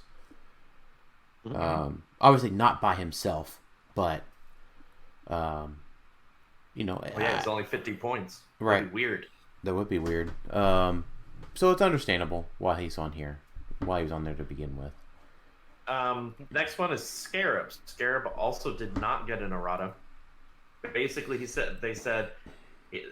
Scarab's play has seen a marked increase play lately, and with new equipment rules, he's even going to be more overpowered. They had concerns, but they said after testing, he's a good counterbalance, but they'll keep an eye on him for the remainder of his time in Modern, which we all expect to be 6 months at this point. 6 to 7 months. So right. They're basically saying, Scarab's kind of a needed counter at this point, which I kind of agree with. But that they're keeping an eye on it. So, if things get bad in the next 6 months... What's he a counter to? Everyone equipping and chilling in the back behind barrier and be like, come at me. You could. But he also counters teams that want to come at him. Not as much as you would think. I play those teams. Scarab is on PJ's Apocalypse team. Scarab was far and away the most annoying piece on that team. Well, yeah, it was built that way, but you can still get to him. Like, the teams that want to get to him will be able to get to him. You couldn't get to him without him doing something to you first, whether it be mind control or in cap or. Not if he normally doesn't shoot. But not if you play around that. Like, you just have to move, pick up the object, or don't equip, or don't play a character that starts equip. Right, but you're going to be auto equipping stuff in Batman, so he counters everything in the meta. So this is the one miss on the watch list that I saw. This seems like a big miss to me. I don't know if I'm biased, but Scarab seems so strong for the points. His keywords fit on most teams now. Not most, but like a lot of the meta teams. And he affects you so heavily. Like it's so annoying to play against him. He has a global effect. He can get any equipment from anybody, and those are way more common now. And they're more powerful. And there's combos with them. You know, it's just like, ugh. But is that not so? Equipment, though, being able to just equip it, there's no more ramifications of, oh, my equipment got stolen. So that means everyone and their grandma wants to play equipment. So should there not be a counterbalance to equipment? To say, okay, you have to play a penalty. Like, we have that with Destroyer. Destroyer's somewhat of a counter. You play equipment, more likely Destroyer's coming out now. But that's kind of it, right? Like, there might be a few fringe pieces that are like, oh, I get a bonus if you're equipped. But I don't think there needs to be a counter to a game element, right? It doesn't need to be a counter to items. There doesn't need to be a counter to, I don't even know what else there is right now. I don't think equipment's part of the game. I feel like 32 out of 32 teams are playing equipment at Worlds. There might be outliers, but it's not. It's not just he's a counter to equipment. He's a counter to every team. Jason wasn't. Yeah, I didn't play equipment. Okay, yeah. That's true. So there's a few outliers, but he's basically saying he's a counter to every single team. It seems like they're pushing equipment really hard to not just be like a niche thing. It's to be like, hey, your force consists of characters and equipment. That is the standard. So it doesn't make sense. It's fine to interact with them, but I don't know. I think I'd be more inclined to agree with you if Mad Jim didn't exist. Because Mad Jim adds so much more flexibility with equipment to where equipment are now counters for certain Who's teams. Mad Jim's best friend? Scarab. Yeah, far and away. All right. He is the best piece of Scarab. But your biggest enemy is your best friend or whatever, right? Like, that's... The enemy of my enemy is my friend. Yeah, but he's not curbing a lot of things because they're still everywhere. So I think here's my thing, Tyler, when it comes down to is the only event that we're aware of before retirement is Florida. I think I generally tend to agree with what you're saying. I'm honestly surprised you had that much of an argument for it, which I greatly appreciate. But maybe something to think about if we have another bigger event. It could be, and they did say they were going to keep an eye on it, but Florida uses new Batman rules. We'll see if Scarab's a big deal there. We might. Well, I think we might get. We don't have to see. Scarab's a big deal now, and he got better, so he's gonna be right. Right, that's true. I mean, I do think that if you're not playing X-Men, PJ, and I call it PJ's Ruler's team because this is the version the Ruler team with Annihilation got better by and large with this watch list as well.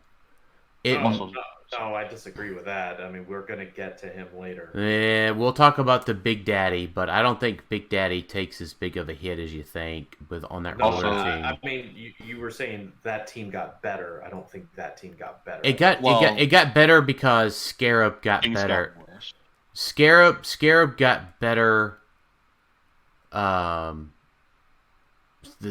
much Scarab gets better with the new equipment rules is outweighed by the Pogs costing money with APOC. Costing points. And just real quick, you said outside of X-Men, but Scarab is on X-Men. Oh, fucking A, it is, isn't it? Son of a bitch. And we didn't, and to clarify, we did not mention them before on the power swiping. Secret Six is another one. Or not Secret, yeah. What about them? Yeah, Secret Six takes away all powers through you. Oh, true. That's true. That's what we want too. Like Scarab with all his buddies can take away powers. Yeah. Oh man, gosh dang it, he's a freaking X-Men too. Uh-huh. Yeah, that's probably the biggest upgrade for him. I think. Like the ruler team is not his ideal. It's adding him to X-Men. The X-Men are not X-Men anymore. They're everybody else. Well, you can't get Matt Jim on X-Men, can you? No, but I mean, it's like it's Scarab, it's Commissioner, it's Sky Tyrant, it's Saki, it's Apocalypse, it's Genesis, it's Wonder Woman. Like, it's basically Avengers, where everyone at some point joins the Avengers. Right. So that makes you can't me say that for X-Men because literally. I think what's so wild about it is like in the back of my mind, I'm like, oh yeah, one more ride, Doom the Annihilating Conqueror. I was thinking that too today. But I'm like, no, because the starting team is what Jason just said: Genesis, APOC, Sky Tyrant, Venom, Magneto. You have to play those crappy pieces. Yeah. Oh no! Heaven forbid I can't get my Beast swapped in. I have to play fucking Saki, Iron Man, and Sky Tyrant together. Oh no! So all the main pieces on X-Men are not going to be swapping out. So. Yeah, it's really just support for X-Men, like Beast, or if you need a Maggot, Leech. or a Venom, Leech. or Leech. Yeah, the key things is if you were the key ways Annihilating Conqueror would be beneficial is if you were going to get someone who's trying to make Krakoa Revival work with those pieces. But I'm pretty sure like Krakoa and Revival you almost don't need with that team. Like it's not like the main linchpin, right? Like sure, reviving Sky Tyrant's fun or like good. But, like, you've probably won before that. Okay, reviving Sarkarian Iron Man would be pretty good. Right. Yeah.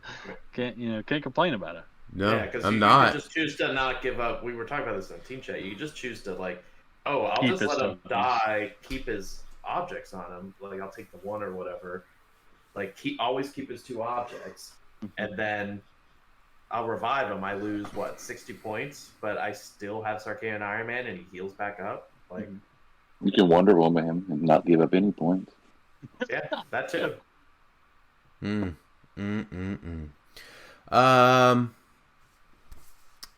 So yeah, now that outside of Scarab, we now move on to the big one for Dan is the Thanos watchlist change. Do you want to talk about it? I can. Yeah, Thanos has to keep track of his gems and can't pick them again the next turn. Yeah, you can't pick the gems. You can't pick the same gems you picked last turn. Right. That's the change. So, to me, it makes Thanos less reliable, as they point out in their explanation, but it still doesn't make Thanos' matchups any worse because X-Men has Jubilee. So, well, that's true. So the other thing that they talk about in their explanation is, to this degree, as much as an issue with Barrier as it is Thanos, typically my only games that I consistently lose with Thanos is against Jubilee. Because she takes away your barrier. She takes away the barrier. I can deal with cycling through my tarot card deck and picking Mind. I can handle the power tracking and picking and pacing, that's not too much of a problem for me. It's Jubilee that's the problem. Because she just erases the barrier, and guess what? She's an X-Man, so she's like a quadruple X-Man. Yeah. Yeah, sure. Yeah, sure. So, at the end of the day, it's like Thanos still has his problem matchups. So that's, to me, my next point, my next layer of X-Men being, top of the mark, is that they also easily have the barrier get rid of her. Which is needed in the meta now because of, as WizKids put it, copious blocking terrain. Right. It's as if they also designed all those pieces to do all that barrier stuff. Too bad they didn't bench barrier. Well, I mean, they're talking. Yeah, true. They are talking about it, though. I mean, that's what they were putting in the message. I get it. Is that because I don't think you finished it. We considered not changing Thanos due to upcoming terrain rules changes, potentially fixing that. However, that is some time away, and we feel that, at least for now, the health of the game is best served by making Thanos slightly less reliable. So they have acknowledged what everyone in the community has acknowledged, that barrier is a problem, like the way it just works right now. And they acknowledge, hey, it needs some adjusting. We've got something in the pipeline with maybe terrain rules, but we still have to do something to Thanos because it's not going to happen for a while. So I disagree with them that Thanos' problem is barrier, or else, right? Copious barrier. Copious amounts of barrier. Just because we're not seeing other tent poles play a bunch of barrier, and it's the tent pole because they're not good enough, because they don't have ways to get through the barrier themselves. So I think the issue is specifically with Thanos. He's obviously great with barrier because of how he's played, but I don't think that's a problem with barrier, with that, right? What other teams abuse barrier? There's not many. There's some you obviously use it, but nobody else is complaining about it, right? Yeah, and they also mentioned it wasn't just barrier; it's also freely repositioning to prevent the opponent from engaging. Yeah, which I agree that is annoying. I get your point, though. Yeah. Yeah, I said in our team chat that it feels like the worst thing is not losing mind control every turn, but it's losing the time gem every turn. Because it seems like that was the one that was picked every turn, and if you're back against the wall and you roll a 1, you're picking time gem. Maybe this is like biased for me because I play aggressively, so they have to pick it. But that's what I've seen, and it seems like that's the worst thing. Because if you can't barrier, or if you can't pick your mind gem for a turn, that's normally fine because you're phasing 18 squares away that turn and you're barrier up. So, like, who cares? But the time gem, you losing that, one, you lose prob, which is a big deal for Thanos because he can't miss. And then 2, you're losing the super senses, and with his long dial, and if he's on top click and he has super senses, it's so hard to chew through him. But if he doesn't have that, I feel like it's not super hard with like a Sicarian Iron Man or something like that. It's more consistent to do. So that seems like the bigger loss for me.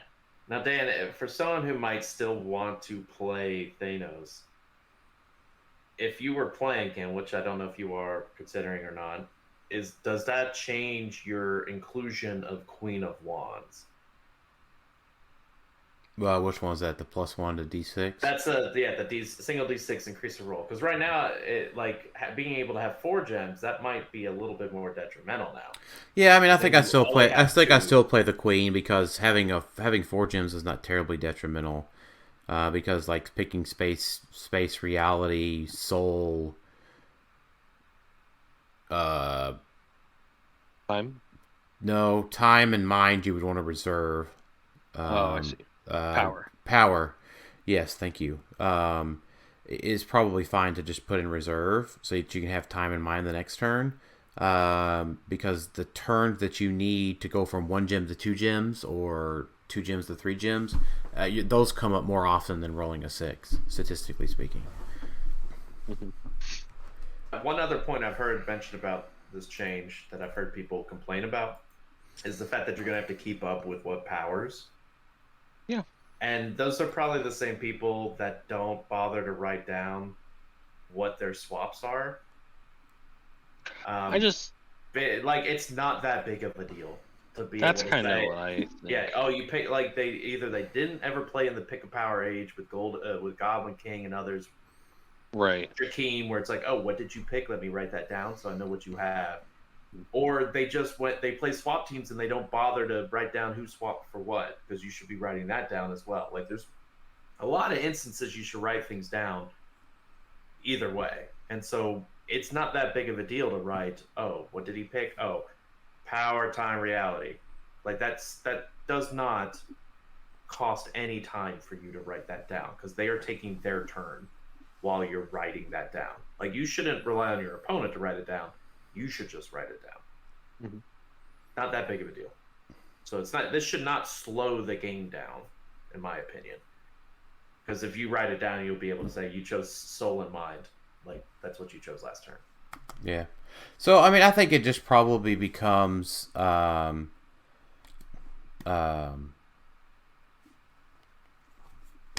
you probably just have to play Carnage Symbiote or Warlock, but probably Carnage Symbiote so you get the healing. You probably end up getting that, and I'm also considering playing Mantis. Okay. Fair. With Thanos. So is Thanos dead? Here's the thing. Thanos becomes directly countered by the top team, I think. And let's say that Jubilee is not in the meta. Is Thanos dead? No. Okay. So hopefully there's a sweet spot later in 23, like July of 23, after Jubilee and her silly barrier racing go away, and barrier hopefully isn't KO'd by then, which will be great. I mean, you obviously still have Empire Mr. Fantastic, but he is in loads better to deal with than Jubilee. So now, also Molecule Man's leaving. Yeah, I was gonna say that when Jubilee leaves, Molecule Man's gone too. So that's fine. We still have other things. We're good. Well, we're saying against Thanos because he erases barrier. Oh yeah, that's true. So is Thanos dead? I feel like you just said no. No. I haven't said emphatically. Sure. So is Thanos dead? I think the answer is leaning towards yes. Because you can just play Sky Tyrant, Sicarian Iron Man, Jubilee, and Venom Magneto together. To be clear, you could do that before, right? Aren't they a monster? No, not Saki. Oh, okay. Sorry. Right. I mean, you could just go non-theme in those instances, but I know you want Jubilee to have them. No. Yeah. No. If you go non-theme, it's fine. To get for Thanos, because then you can go to a better map to barrier. Even if Jubilee is So like getting Jubilee consistently swapped in or out, if she loses map or wins map, that's good. And then just having those other good figures there, like Sky Tyrant, Sicarian Iron Man, Venom Magneto, is probably too much. Yeah, I think Thanos is, for the most part, dead in the interim. I think give it a few months when assuming they don't counters. Assuming they just don't assuming they don't early retire that Fantastic Four slop in June of 23. Thanos is probably fine after the barrier erasers go away. Yeah, if they did that, they'd have to get rid of Rise and Fall too. So. No, Jubilee's in House of X. No, I'm saying if they got rid of the Fantastic Four slop. Oh yeah, then X. Yeah, then it's then. Right, yeah. Slop came after Rise and Fall. Yeah, so but they could just stealth like early retire it, right? And not retire Rise and Fall. I mean, they can do what they want. Basically, is what I'm saying. Yeah, I don't think they'll go that far. I think Thanos no one will really play him outside of the diehards. that don't know when to stop. Hi, Dan name is not one of those. No, hi. Dan, you are not one of those. Hi, my name's Daniel. No, because if Thanos is still not overpowered, we'll see when he plays in Florida. Yeah, I was gonna say if Thanos is still not overpowered and broken, then Dan will absolutely not play him. So, honestly, for Florida, I'm waiting for someone to tell me how to play. Do all the math for me on Sicarian, Iron Man, Sky Tyrant, Jubilee, swapping in and out, Venom, Magneto on a theme team. Yeah. Just kind of waiting to dive into that. Sorry. R.I.P. headphones. What I was trying to say with Thanos was that I feel like once people stop consistently playing the counters for him, like once he dies down a lot and everyone's not expecting Thanos every tournament, then he might have a brief comeuppance and he's back. Yeah, maybe depending on what comes out in Batman and Spider-Man, I guess.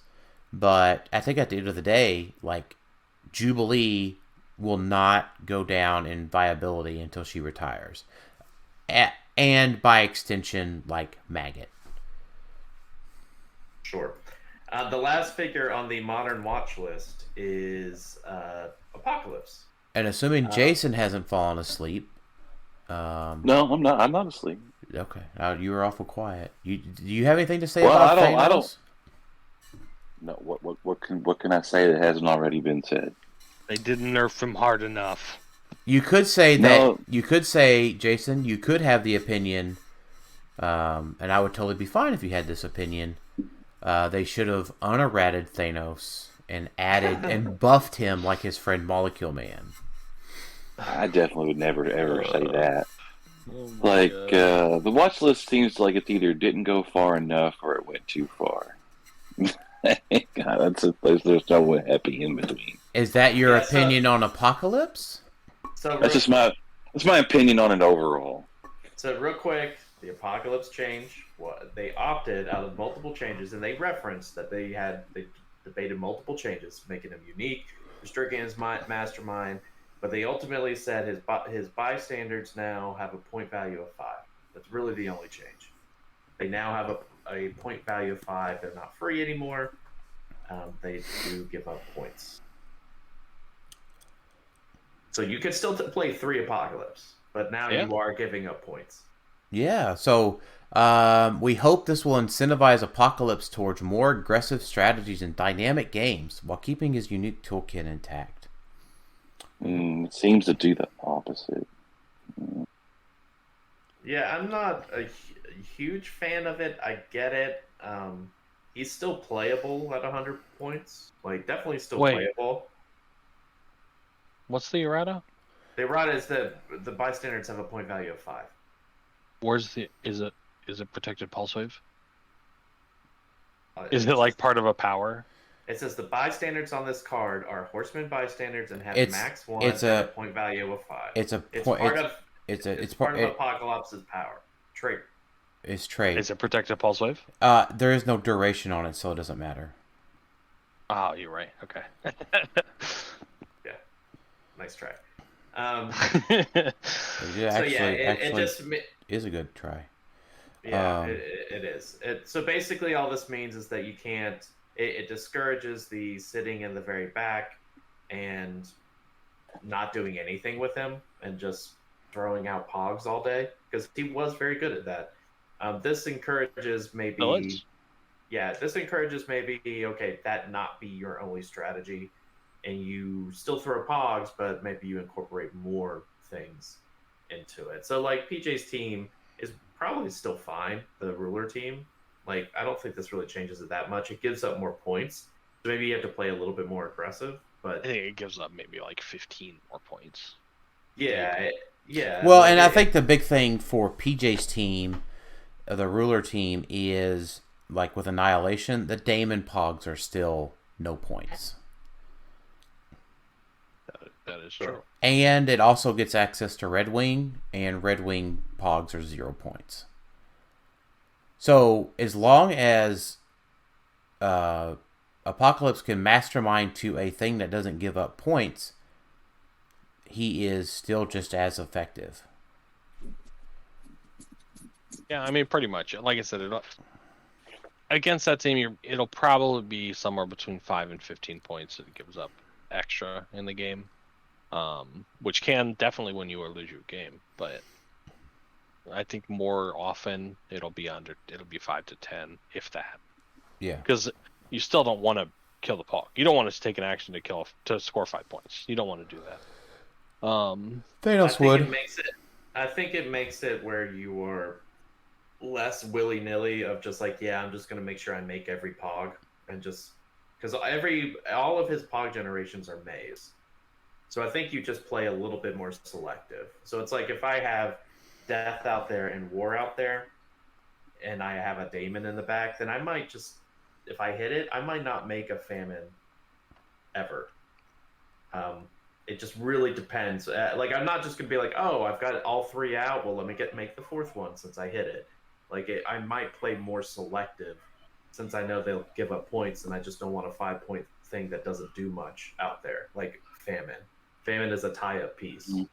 Like, now I probably will never bring Famine out unless I want it to be masterminded to, but even then, what's the point? I might as well bring out someone else. Right. So, what do you think, Jason? That's true. I don't know. The Pog generation was the most fun thing about it for me. I mean, he can still do it. You can still do it, but I mean, you're not going to do it anymore. Well, Jason, let me ask it because I didn't keep up with like your point totals. How many points were you consistent on average during Worlds were you scoring? Would you say? Oh, let's see. Well, you had 2-0-0 roll-offs, right? That was in Top Cut, yeah. So those 2 games are lost, right? Yep. So that's pretty rough right there. But what are your other wins? Let's see. I scored 85 points in the first game. Okay, you're probably winning that game still. I scored 135 points in the second game. I think you're winning that one. Let's see. At a concession, I won. I think I scored 200 in another. That was in round 5, I think. I lost. I scored 10 points in round 6. Ooh, that's a close one. I scored 20 points in top 8. Okay, so those 2 are pretty. I think you lose 10 points for sure. For sure. Yeah. Well, so like, how many of those games were against an Apocalypse, right? That you could score their Pogs too. Well, I faced round 1. It was round 1 was 0-0 loss roll-offs. That was against Thanos with with Apocalypse. No, I'm sorry. Hold on, Thanos with Mad Jim and one game. Let's see, and it was the Ruler team in another game. Okay, so you could have scored some points there, and not been 0. Theoretically, going forward, we shouldn't see nearly as many Thanoses. So true, that's true. But so I don't think ultimately it's that detrimental of a change. It might discourage more APOC players. It's just dicier and dicier and dicier. I mean, there's lots of things that taking away your powers and then that on top of it. That's true. It's not super good at scoring points to begin with because you're extremely limited. You don't in your reach, like you don't have a lot of reach, and those pogs die at the like the sniff, like they're off of a hat. They are super easy to kill. I was sitting trying to think how many pogs did I have die in the game on average. But if you knew they cost points, you would probably play them different too. Because most of the time when I was playing, I would move the pogs out the maximum and be like, all right, I'm going to stick them out in the middle. If they die, well, he dies. I think the point that I'm getting at is that I would think is it yucked on the 3 APOCs yum. Sure. It's made them worse.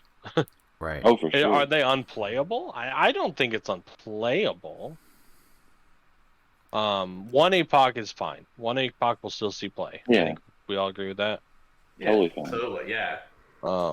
The 3 APOC team is a little rough because I feel like now it kind of worked out to what they said, because I feel like you need to be able to score points more consistently, and that probably means having some sort of TK on the team, so you could throw your Pogs out there, and so you can't play the AAA Pog.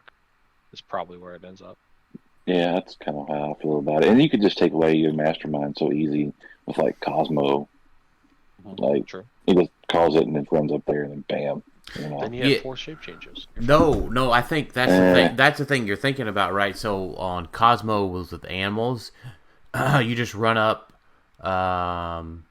turn off Mastermind, turn on Battle Fury, and you just get to clapping with 3 or 4 maggot pogs. Well, they're dealing 2 damage, so. Oh, he only has toughness, so I guess they're dealing one an attack. They do have exploit and or poison. True. They do have exploit. Yeah, and you get him down I'm just so used to that not being, not mattering. Right, yeah, you can get him down on exploit and then call out some poisons and start beating him from there. True. Yeah, because he loses toughness after click 4, so. Yeah, true. He gets a regen. That's right. So, all right, that was all the modern changes. So I could go through the Silver Age real quick because it's pretty short. Matt Jim was on the Silver list. They're not making a change. They said that it is concerning his ability to free equip things like the Gauntlet at no cost. Yeah. But it wasn't necessary to remove him from Silver at this time. So be that what it is. The Hawkeye change, no change. He's still banned. This is pointless. I don't understand it. I think he's still banned? He's still banned because I think they forget that he doesn't work. Then why would they put him on the list? So no, because they think he works. So Hawkeye was be able to attack, then running shot, then. So they think, oh well, we made that change to running shot. Where now running shot, you could just make an attack, but they forgot that his ability is you can now use running shot as free. I have the to free give action is WizKids more credit than this. He can make two attacks, I think. Yes, I agree. Yes. I feel like everybody knows that. They say specifically, recent rule changes have reduced the overall strength of Hawkeye in Silver Age, most notably from recent rule changes that do not allow modification of damage values throughout the use of the flex. However, the ability to make multiple attacks still raise a concern in Silver Age format for the amount of times a player's turn can take. That doesn't take a lot to make 2 attacks, which was part of the original justification for his banning. As such, he will remain banned.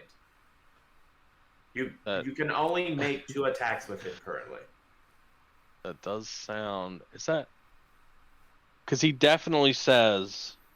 Because they used to say at no cost, and now at no cost doesn't exist. Yeah, they changed at no cost to as free. Right. And so because of that, his ability says he can use running shot each time Hawkeye hits an opposing character with a ranged attack. After resolutions, he can use running shot again as a free action, but only to target a character that wasn't attacked this turn. So he still uses running shot as a free action. Yeah. Hey, WizKids is kind of dumb. You can only take 3 actions. Well, they're not kind of dumb. I think they just kind of maybe the thought is that if they wanted to make him legal again, they were going to fix him to be able to use running shot multiple times. So they just remove the confusion from the game. Is my thought. I'm confused. Yeah, exactly. Yeah. Well, and I think part of the confusion is because he says each time he hits. And so maybe they thought each time meant that he kept doing it, but you can't activate the same free action. So either way, he should have been unbanned. But nobody cares. Yeah, no one would play him anyway in Silver. He'd still be a call out, but that's what a ranged flurry at that point. So it doesn't. Yeah, a 2 damage ranged flurry. Yeah, it doesn't really matter. The next change, Thanos was just banned. With all the changes made above, he's still the best single best user of ID cards in the game.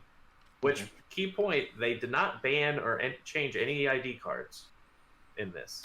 Because ID cards are fine. Yeah. Doesn't not mean they won't expand the Silver Age list more. They just weren't on the watch list for this time. So, and then APOC. So hold on. I was just gonna say real quick about APOC, but that's what I was just gonna say. The banning of Thanos and Silver. My plan has now been effectively made. okay. Would you like to reveal the master plan now? What's the master plan? I can now play Uni again. Or you could play him before. No, Thanos was better than Uni. I think well, you could still play him before. It's just you didn't want to. That's the difference. Well, I I don't did. think Uni holds up. Oh yeah, he absolutely did. I played him in the team event, and he took like 2 clicks of damage the entire tournament with a pre-errata alchemical fire. He hold up against Scarlet Witch. He's 5 clicks. He's not Scarlet Witch. I did not see her in Silver. Okay. There's ID cards that get rid of her bullshit in Silver. Is there a Scarlet Witch ID card? No. That's good. If I see a Scarlet Witch yeet across the map at me, I call out Black Widow, hit her, and then poison her with a recruit. And then she's gone. Or just call out a leech or whatever. Or call out a leech, call out a beast. I don't think you can poison her. If she makes the little thingy, I can't, but... Yeah.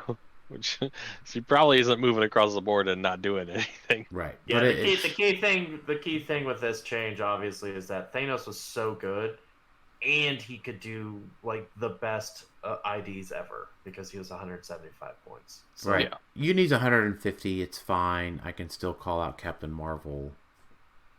Yeah, but Uni doesn't have free stuff with his like gems and all that. Like you have to commit to things. Oh no, you have to commit. You have to commit to playing defensively. Uni is much worse as an ID battery than Thanos. No, but the free phasing is a thing. But the fact that you can still get access to Captain Marvel and that you can play Mad Jim. I'm not saying he's bad, but I'm saying he's much worse than Thanos. Much is a strong adjective in which it is. In which I would not agree with. Okay. That's fine. And then finally, the last change on the watch list isn't a change. They considered banning Apocalypse from Silver Age, which I didn't understand because he really wasn't. I think I was like one of the few Apocalypses in Silver Age worlds. But due to the changes they already made to the Pogs, they figured he was fine, and I agree with that. Like, Apocalypse wasn't running in there and calling in people. He's not like super. Nothing specific to Silver that needs addressed with him. Yeah, and I'm happy with this because this keeps my Silver Age team, so I can actually I have one now. So I am still shocked that you can play a 5-point Mad Jim Jaspers. That seems dumb. Right. I don't know. Just give us trait a point limit, 15 points or less. Right. Oh, you mean because of the bringing in a gauntlet is what you mean? Yeah. Yeah. Right.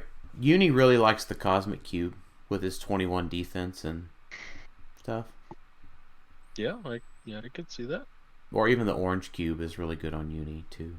I mean, not the gauntlets so much, but. Yep. So we got a couple. We got a couple more questions specifically. So, Jason, I got one for you from Eric Adams. Who got the worst of the changes, Apocalypse or Thanos? Who got hit harder? Apocalypse. Was Eric Adams the guy that was outbidding you guys earlier? Yes. Maybe. It was. Oh gosh. And so we kind of addressed Clay's question. And then David Newmark, anything in Avengers Forever destined to change the teams we see at the Champion Clips Open? The Champion Clips Open. Anything with Warrior, Brute, Monster, X-Men? Well, there are definitely those things. Yeah, Avengers Forever will make a splash in the meta, especially for the upcoming event. Just like every other set. There isn't anything in it that's just insane and it's going to be crazy, but there's enough in it to be like, oh yeah, here's another piece from Avengers Forever. Right. People keep talking about Cosmo. Yeah. Tyler, and I don't think that Cosmo is necessarily like the best power eraser. Mm-hmm. He is just a really good one. We don't talk about Cosmo. Yeah, I mean, we do talk about Cosmo. So, I mean, I think I would. We also talk about Bruno a lot, but right. That's kind of the point of the song. I know. But I think at the end of the day, it does really become X-Men's game for Florida. That is what it seems like right now, right? If you're a betting man, that's where you're going. That's why I'm not taking up Nate on his bet because that's where the winds seem to be pointing. Right. And I think the only thing that maybe 300 point... let me explain. I think the only thing that X-Men has trouble with is 300 point APOC. But I think if you're not playing X-Men... Beast just shit on him? And you mean, to clarify, Grand Prize APOC? Yeah, I don't know if anyone... So Beast doesn't necessarily shit on him. Because Beast has to... Because he has so many things going for him. He does, but... Right. Hopefully you have more outwit than just that one outwit. Yeah, I mean, it just depends, right? Well, you got Sky Tyrant, you got Scarlet Iron Man, you got Commissioner, you got Scarlet Witch. No, she can't. You got Scarab, right? So you have to get a lot of outwit into position, and I think that it just becomes hard. I'm not saying it's impossible, right, or that it's unplayable, right? It's a shame there's not a 35-point figure that could just carry everybody up for the outwit. So, like, 50-point figure. You're talking about Genesis, of course. Yeah. Right. The 35-point taxi. Right. Yeah, exactly. So I'm just saying you probably need a specific 300-point kit for APOC. I'm just saying what's repeatable and easier is the witches, right? The full power blankers. Mm-hmm. I think to me in my brain that's a little bit more reliable and easier to pull off than positioning all of your outwit then getting an attacker in, because you have to. It's definitely easier.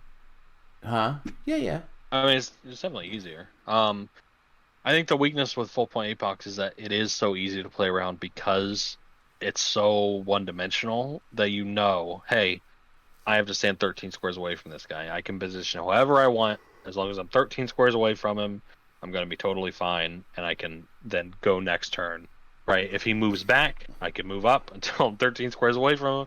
Eventually, he's going to be in a corner, and he's just going to have to phase up at me and stop one square short. And then, Yeah. That's what it feels like. I get it. I don't disagree with you, Tyler. I'm just saying, I think you need a plan. And then as far as, to me, easy means repeatable. And maybe X-Men just needs to have very succinct practice against full APOC compared to, say, the Witch players. The new Batman team up is not going to be out by then. We don't believe so at this time. Okay. That's fair. Yep. So yeah. But I really think that's the last question to answer tonight. How many Thanoses do you expect, Daniel? Is it 0? No, it's greater than 0. Okay. How many people were there when you won last year? 85, I think, something like that. So I mean, there's got to be less than 8. Yeah, I would agree with that. But it's greater than 0. Okay. Parameter set. Yeah. I don't know if I could get too much more specific than that, but... Okay, that's fair. I mean, I don't know. I'm just... Bleh. I just... The problem is that for me, what's rolling through my head is that X-Men got so much better. It did.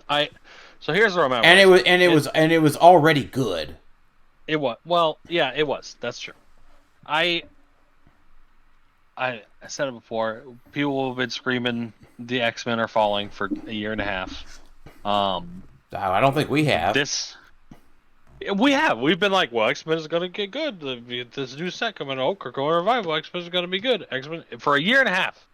We've been saying X-Men could get better, because all the X-Men sets. But again, I know that this one is different. This is because it expands it so much and because it's gotten so out of hand. I feel like we're ringing the bell a little too early. I could be totally wrong, but I feel like you could build other teams that are good. That's what it feels like. But I think that you have to include the power erasers. I disagree. Okay. I'd like to see your team build without a power eraser.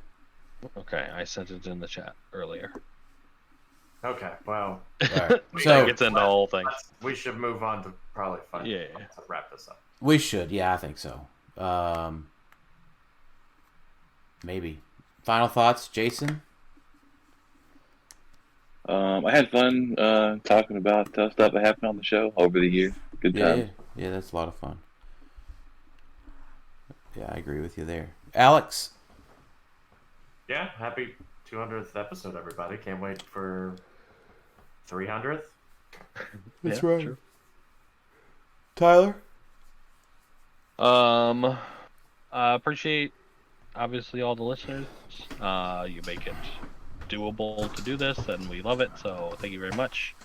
And then as far as the watch list, I think it's fine. Like I said, there was only one real miss for me personally, but other than that, it was good changes, and I appreciate them getting it so quick and being so explanatory in their changes. Verbose. Oh, I wish they'd make Wonder Woman legal, or tell us if they're not going to make her legal, because she's still not legal. That's fair. But yes, thanks for joining us for the 200th episode and reliving some good memories with us. And then we followed up with a good old-fashioned Clixed Off argument about the watch list. So our discussion panel, we don't really argue, but it's been great to be here with y'all. I think I am ever reaffirmed in the goal that I have with Clixed Off, and that is to make it to where there's no secrets in HeroClix. To the best of our ability, we will continue to share tactics and strategies and weird rule interactions as long as we host this show. So thank y'all for being here for 200 from the bottom of my heart and from all of us here at Clixed Off. Thanks for listening. Have a great night. Yeah. Later.